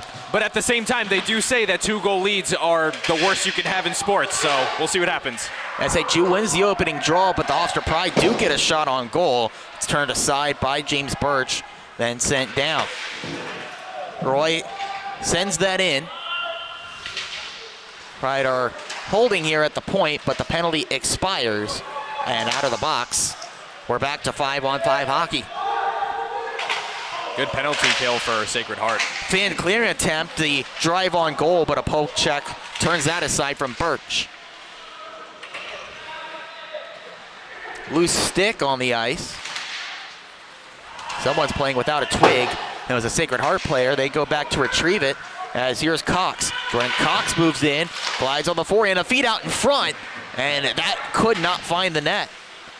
Close enough. One of the big reasons Sacred Heart has the lead is they have a lot of momentum from these penalty kills, and look out this next shift. Here's a shot on. That one got past the pad of Markoulis, but wide of the net as well. At the blue line, a rip shot, and that one gets in. Another laser from the blue line. It's Alexander Giuliano. That makes it 4-1, Sacred Heart. Another shot from the point. Look at how dangerous. Look at that clean shot. Not a high stick. That was deflected in picture perfectly. I mean, that is just amazing. Amazing deflection there. No one was in front of him. That deflected below the, that's something that you really just cannot prepare for. You expect that to be a clean shot. You're focused on the puck, but you don't see that twig coming in from the side. Now it's 4-1 Sacred Heart. Koning gets the goal, assists from Giuliano and Benanti. And as you said, that camera angle showed it perfectly. Markoulis had the glove up, ready for the high shot. Instead, the deflection sent it right below his arm and into the twine. It is a pretty big, steep hill for the Hofstra Pride to climb now, about as steep as the hills on the North Shore of Long Island that just separates them and Connecticut, but we are broadcasting here in the South Shore. We're practically in the water here in Freeport. We are very south. Well, last Friday, we might have been in the water with all the flooding. Yeah, true. As that's held on till we get a whistle. You do make a good point there.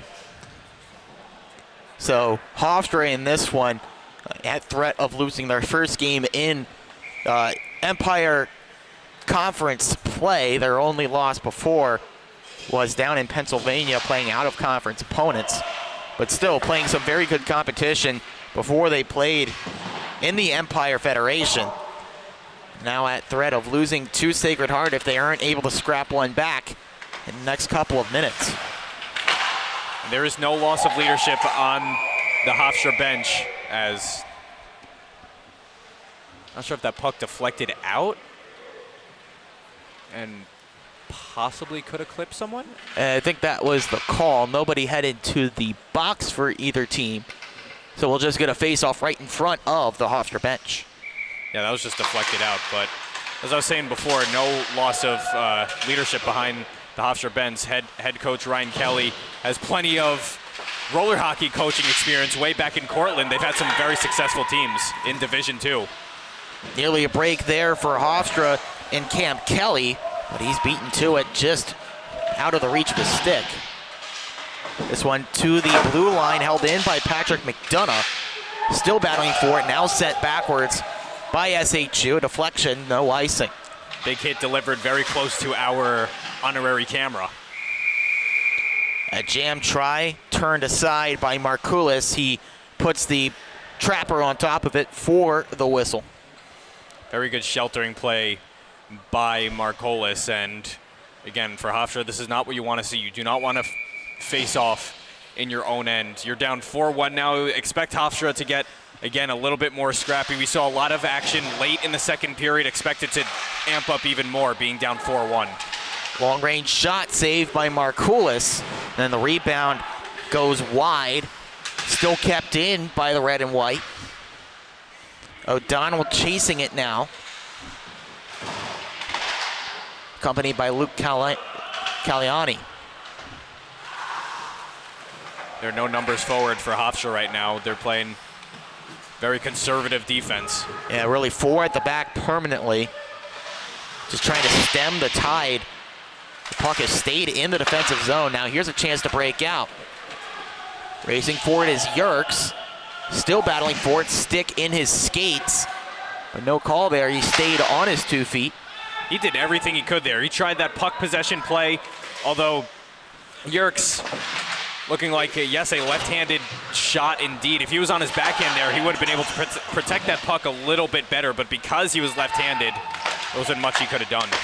Pushing and shoving between McDonough and Murphy right in front of us. Is it sent in by Sacred Heart? A shot, and Benanti turned aside. Again, good save by Markoulis. Has had to make a lot of them. His night has been awfully busy in this game, but Hofstra still has quite some time to work with.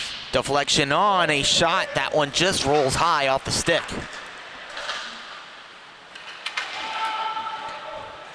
Puck comes all the way down. Deflection prevents the icing. We keep moving here with about 15-20 left to go. And as I say that, that's an icing against Hofstra. Puck comes all the way back down the ice. It's getting pretty visible that Hofstra is getting a little bit tired right now, as All these icings, all these clearing attempts. Unfortunately, not many bodies up on the breakout. There's no controlled zone exits from Hofstra. It's just been a lot of toss-outs here. Freeland sends that one along, and the shot whizzes off the dasher boards. Sent right back down low and into the corner. Miscue there. Chance for Hofstra if they could win the foot race.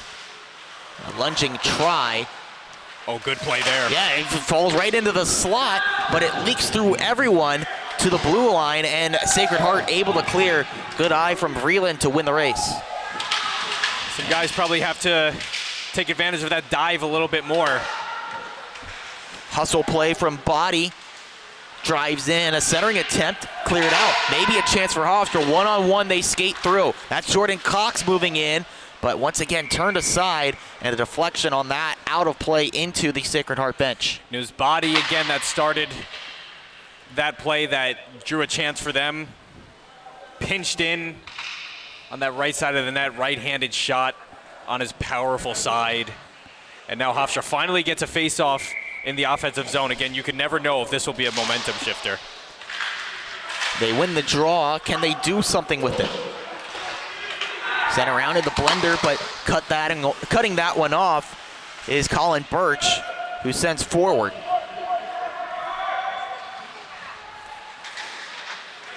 Hofstra still stalling out pretty much at the center ice line. Cannot get anything going on offense.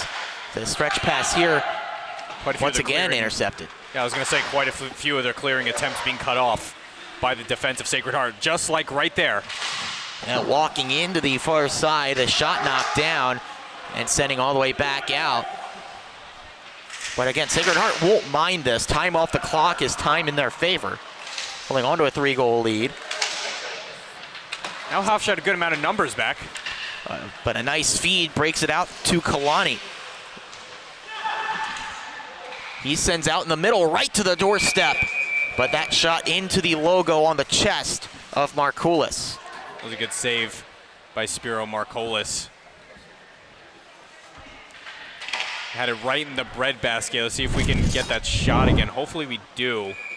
Got in the breadbasket. Yeah, he's just falling down with it. Try not to fall into the net with it. That is something that you see occasionally from some goalies when they fall into the net. That's tough.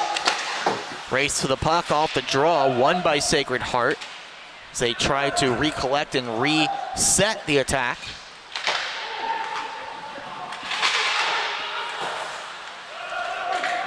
That attack stalls out, and maybe a loose puck for Hofstra if they hurry. Christian Maurer among those down low.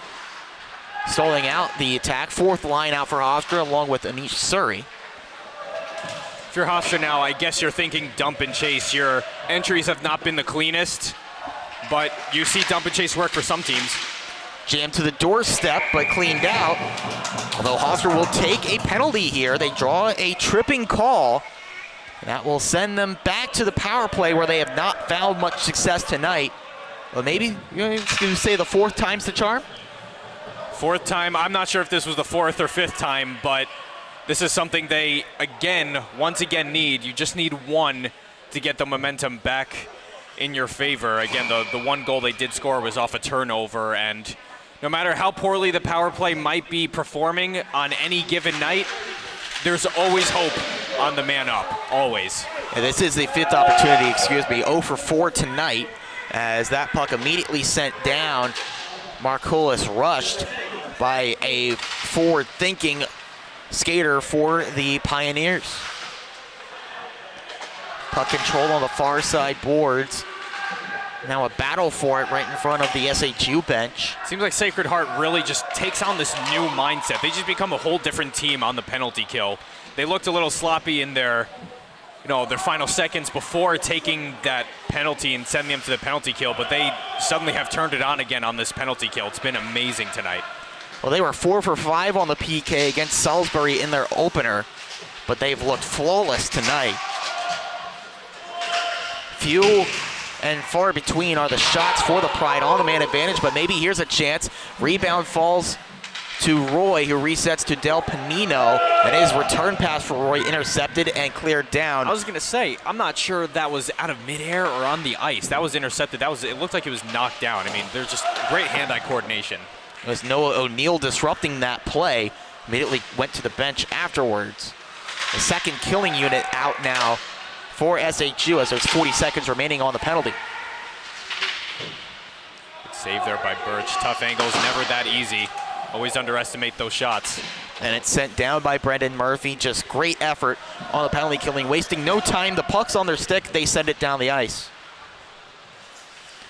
20 seconds left now on the infraction to Hamparzumian.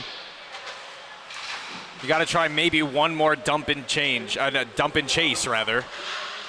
It's got to be aggressive. You got to play sloppy. If that's how you're going to win, well, you just got to change it up. Here's Cox dangling through, and a shot to the back step, and they score! Rebound left in the home plate area, and it's slotted in. The Pride are back within 2.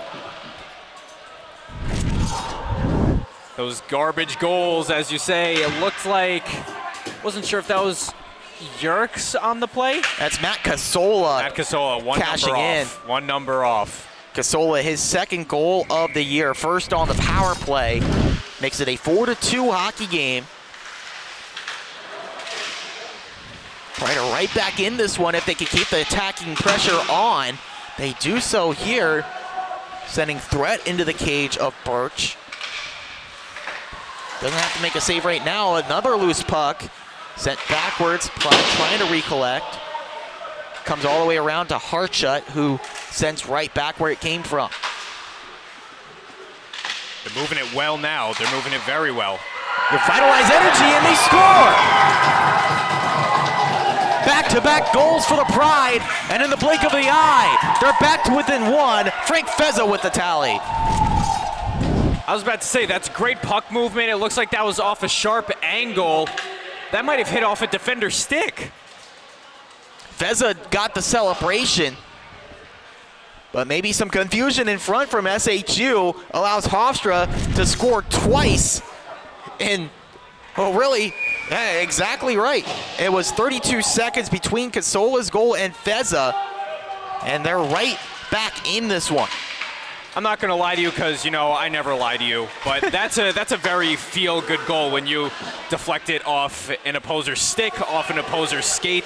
Again, it might feel like a garbage goal. That could also be just a sign of something, whether or not that is intentional. That is a very feel-good goal. So Fezza's first of the season makes it a 4-3 game, just over halfway through period number 3.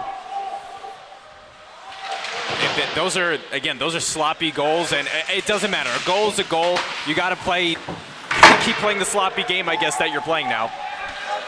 Driving in is Anthony Garacci. Garacci on the backhand, turned away. Hartshut, pass off the boards, finds Jake Rook. Rook dumps in, he'll leave the ice promptly afterwards. The Pride cycling their lines now, looking much better than they were prior in the third period. 2 goals in the span of 32 seconds has cut the deficit to 1. Driving in, here's Brendan Murphy for SHU. You imagine they want a response after 2 goals in quick succession. I think they're a little nervous right now, SHU. Hofstra's closest game against Sacred Heart last season, they lost 5-3. And right now it's 4-3, but Hofstra can very easily tie this with the momentum they had. They're trying more sharp angle goals. Maybe finding a weakness in the defense that has stood so stout this season. That's dumped in here by Sacred Heart. Now kind of, once again, going back to their time-wasting strategy a little bit, just dumping and chasing, although a turnover here with a momentary chance. Hofstra drives up the ice. Pass for Roy, directed onwards. Into the skates, that time of Van Aaron, unable to collect. Hofstra sent backwards to reset. Hofstra not getting their possession that they want again, as now it looks like Sacred Heart has settled down. Darren Koning driving in, leading the charge. A loose puck comes Hofstra's direction. They can come up the ice. Here's Devin Roy, Forehand glide and a shot deflected off the defensive stick of Body and out of play. Faceoff will stay in the attacking zone. Roy was just looking for the face-off in the attacking zone, of course, unintentional deflection into the protective netting, but he was going to look for a face-off by slinging one right into the chest of Birch of Sacred Heart. Definitely a good play there, and if they can continue to, just get those pucks in front, play that, I guess, garbage hockey, as you will, dirty hockey, they can very much, it is working well. Odd man rush, 3-on-1 for Sacred Heart. The pass back and the shot, they score. That's how you stem the momentum. An odd man rush translate into a goal. It's now 5-3 SHU. Looks like there is lower winds in the Hofstra sails now. Again, that was a cross crease. Only so much you can do there if you're Spiro Marcolis, and Sacred Heart has been good at that in this game. And again, kind of catching the Hofstra defense flat-footed, catching them puck-watching for the most part. That's exactly what they were, was puck-watching, and so there goes the momentum for Hofstra for now, but we still have some time. And Noah O'Neill gets credit for the goal. Hofstra trying once again for a response, sending that one right back in.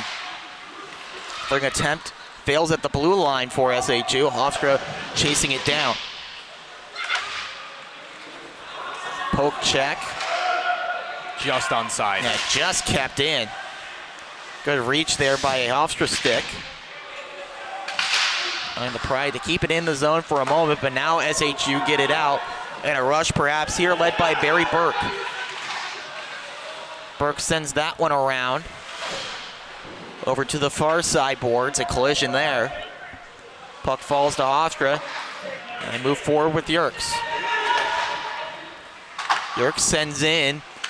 Nasty bounce off the boards right in front, but cleared back into the corner. This really is his time to shine with the style of hockey that is seemingly clicking for them right now. That dirty style of play, Yerkes can be very useful in this situation.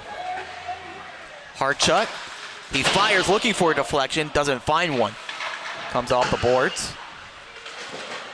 Now a battle for it on the far side. Taken away and out by the Pioneers.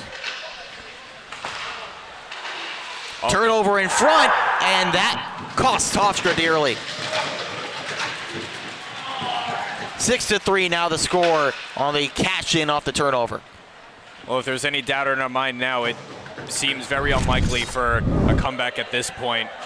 You see this one again, the turnover. Hofstra looking pretty tired. A lot of their guys in the third period, that was, oh boy, that pass through the center, that is not something that you really want to be caught doing.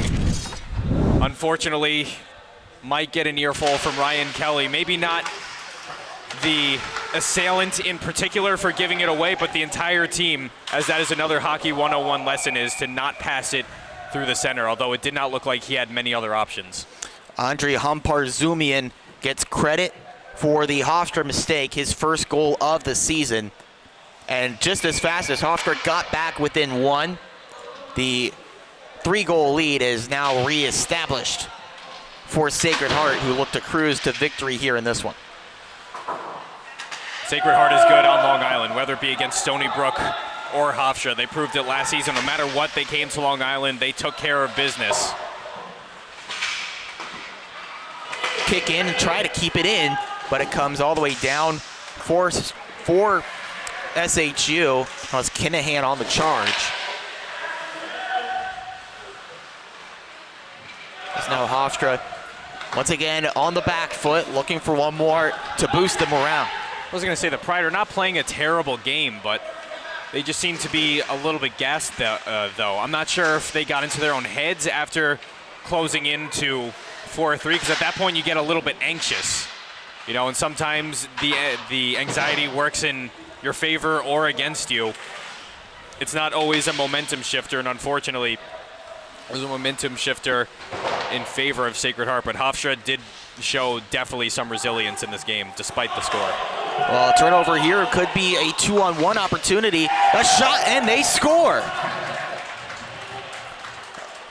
Never say die. The Pride fight one back, and they're back within 2. Matarazzo gets his second goal of the game.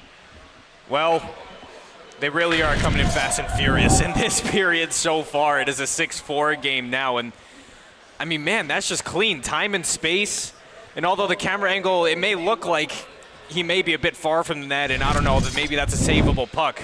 Those shots come in a lot faster when you're a goalie, when you're on the ice, especially when you're the shooter who's moving. When you're moving, you got momentum, that puck is going even faster. Shot on by Anthony Garacci goes wide. Back-to-back multi-goal games for the Hofstra Pride's leading goal scorer in Matarazzo. Had 2, including the game winner against Salisbury. Now 2 here tonight against Sacred Heart. Charging in is Giuliano. Giuliano circles back, passes to a waiting teammate, and a miscue there stalls the progress, sent right back to Giuliano. Because of the puck possession game dominated by Sacred Heart, it's questionable whether you pull Spiro Marcolis, but of course on the extra attacker, you always have the advantage. Here's Garacci marching back in, sent into the slot, and a shot shanked off the stick goes wide. Tough battle for the puck here right at the blue line. Had a little cheeky kick out of the zone by Frank Feza and never gave up on the play. O'Donnell's dangerous. Watch out for him. That's poked off of his stick, sent backwards, RSHU. You would like to pull Markoulis, but even if you wanted to, they haven't gotten the attacking possession to do so. They might not have a choice, though. Chance right out in front that dangled in from Kalani. Can't get it to his forehand. It's poked away to the boards. Another centering pass looking for a stick out in front. Couldn't find that of Darren Koenig. Long range shot easily blocked by the Hofstra defense. Approximately 2 minutes left in regulation. Still keeping an eye on Markoulis if the puck is able to be cleared out by Hofstra at any point. Pressure in truckloads here for the Pioneers late. It's a dangerous rebound. That one's cleared out. Chasing it is Koenig, and Markoulis is still in the net. Still in the net. Right in the fog spot. Couldn't see him out of the camera shot. Yeah, you're not wrong there. And it's a good thing he stayed. Here comes SHU. Brandon Koenig marching in. Shot comes on net, saved by Markoulis. I'm not entirely sure what you do at this point. If you're Hofstra, you have over a minute left, at least under 2 minutes left, with as close as we could get to the accurate time here in the stadium. But of course, a goal a minute. A goal, you could score 2. Hofstra scored 2 goals in a span of 32 seconds, so you don't know. But the momentum is very much favoring Sacred Heart. Hofstra needs to get it out of the zone. They do so here, and a nice move forward. Jordan Cox takes a bump as he sends in deep. Now here he comes, and they score! And they were pulling the goaltender for the extra man, but before he could get to the bench, the puck finds pay dirt, and the Pride back within a goal. This is insane. I don't know how this is, I don't even know how this is still happening right now. That looked like a very innocent shot. Looks like that was a good play to stay on his feet. And it's Casolo again from far out. And it looks like there's a timeout being taken right now. There's a timeout. Not sure which club called it, because either could use it. Hofstra, obviously, to draw something up, but SHU could use a timeout to recollect their heads, recollect their composure, because once again, they've given up 2 quick goals to make it a 1-goal game. That's incredible. I mean, from the start of the game, it looked like it was going to be Hofstra's defense that really won, that could win them this game, give them the fighting chance, and Markoulis was playing a very good game, has been playing a very good game, but all that is out the window now. Hofstra knows they have to do anything they can to win, and of course that means scoring as many as they can, but they're just throwing it on net now. It seems like with that last goal being scored, it looks like Birch is getting in his own head a little bit. I mean, again, I was never an ice hockey goalie myself, but that almost did look like a stoppable puck. There may have been some moving screens in front of him, And we'll see, sometimes timeouts work, sometimes they don't. It's very much a flip of the coin, and of course we're going to keep our eye on Spiro Marcolis. He is in net. 1:57 left in regulation in this one. Pride looking for one more goal, and a big crunch right in front of us as Kinzer sends his man to the boards, as Eddie Jackson dumped it in. And that one goes in. Wow. The floodgates have opened up as SHU reinstates their 2-goal lead. I mean, that's just the definition of frustration right there. If you're Hofstra, you just keep coming so close, and Sacred Heart just has an answer every time. Another one that may have looked stoppable, but it did take a deflection in front, and again, those are never easy to stop. Never easy to stop. Never easy to stop, but one that Markoulis, if you ask him after the game, he will say that is one that he wants back. Just snuck through 5-hole. Edward Jackson scores the 7th goal of the game. Struggle to keep up with the scoring here in the 3rd period. Both teams testing the lights on the scoreboard here at the Freeport Rec Center. I mean, at this point, if you're Hofstra, it almost seems like it's over here, but you do have to be proud of the offensive effort. You did put up a fight against a team that is normally very, difficult to play against in Sacred Heart, not Fairfield. And should be of note as well, as this one goes out of play, that Sacred Heart is a Division II squad. The Hofstra Pride are a D3 team, so playing up a division, you get that quite often in the course of the Empire Federation regular season. But the Hofstra Pride looking like a team that can punch above their own weight. Yeah, they really are. This has been very, very evened out the entire way. The biggest lead Sacred Heart did have was a 6-3 lead, and even then that was cut to 1. But of course, as frustrating as it is for Hofstra, it's again a 2-goal game. Puck goes to the near side of the cage, directed wide, as we are into the final minute of regulation. Final 35 seconds, in fact. You can just barely see the scoreboard there. This one deflects in.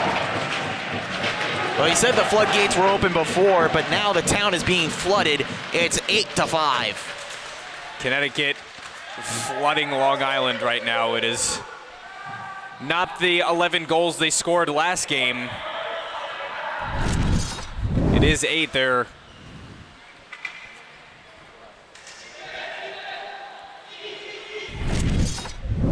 And it seems like here it is set and match for Hofstra. This one is done, but again, I'm not going to say Hofstra played a bad game. They did play a good game, but it seems like Marcolis at the end just kind of got in his own head. Kinahan's goal ices it, sends some of the fans towards the exits. As Sacred Heart dumps this in, a player slow to get up, and Hampar Zumian for SHU.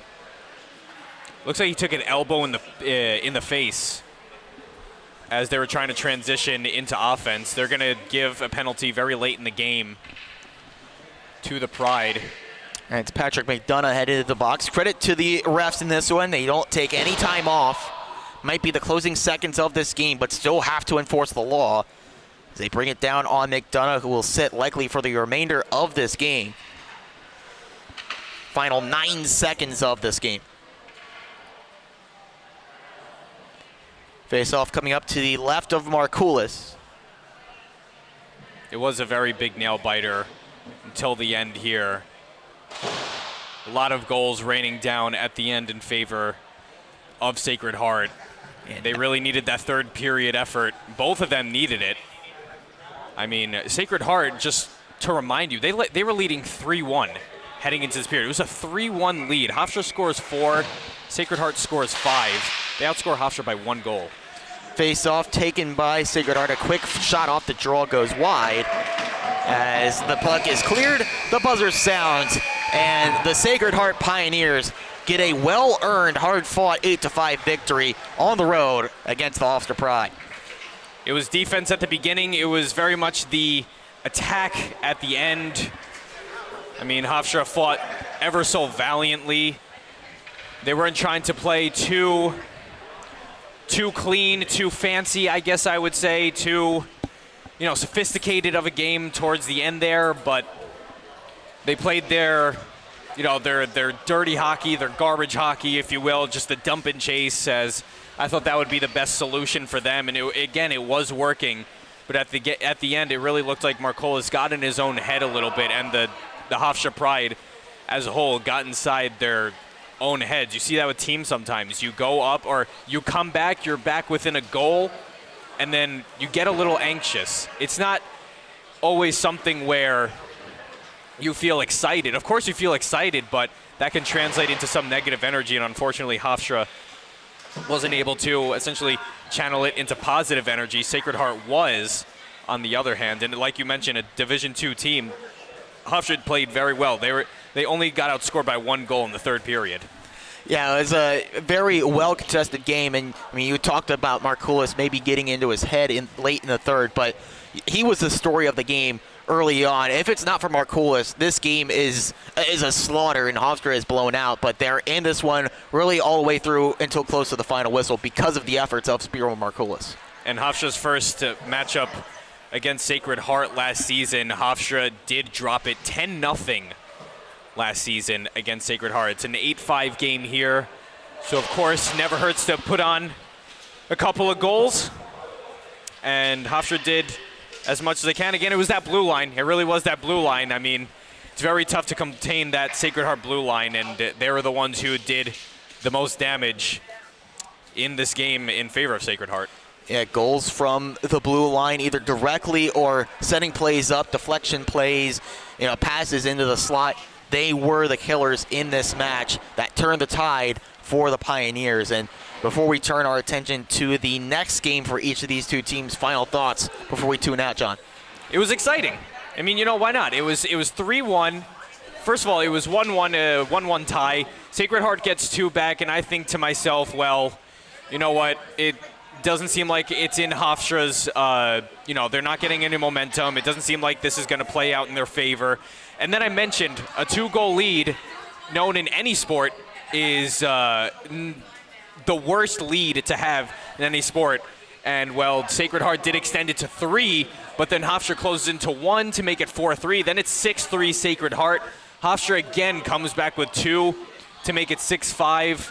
I just can't help but feel, of course, I played the game myself. Sometimes when you close in from, being down a lot, you try to come back and you claw within a goal. It can get you nervous, and it seemed like that was happening with Hofstra. They had great momentum going. They were shooting from every angle.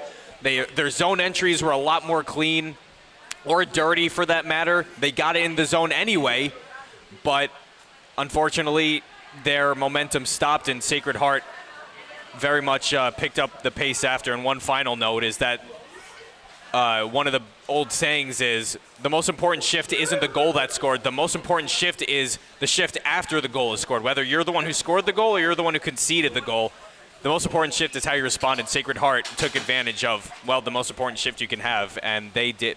They played very well after every single goal Hofstra scored. So 9 goals in the third period. It really ramped up the scoring in this one, but Sacred Heart comes out with an 8-5 win. They move to 2-0-0 on the year. Hofstra falls to 4-2-0. Sacred Heart will have the rest of the weekend off. They're back in action in Connecticut, but on the road to face Fairfield University next Friday. Hofstra will be heading the road tomorrow, but staying on Long Island as they have a date with Stony Brook over at the Islanders Iceworks. That's tomorrow at 9:30, a late puck drop there. But then they have their Pink the Rink night on Friday, next Friday the 13th, here at home, a 9:15 puck drop. If you can't be here, if you can't be here at the Bubble, be here on the LI Sports Network, as you and I, Jonathan, will have the call on that one. But in the meantime, that's going to do it here. Once again, the final score, the Hofstra Pride 5, and they are outscored by the SHU Pioneers. They get 8 goals in this one. For my broadcast partner, John D'Souza, my name is Ian Binky. Thank you for spending your evening with us. And in the meantime, take care and so long from the LI Sports Network. Have a great night, everyone.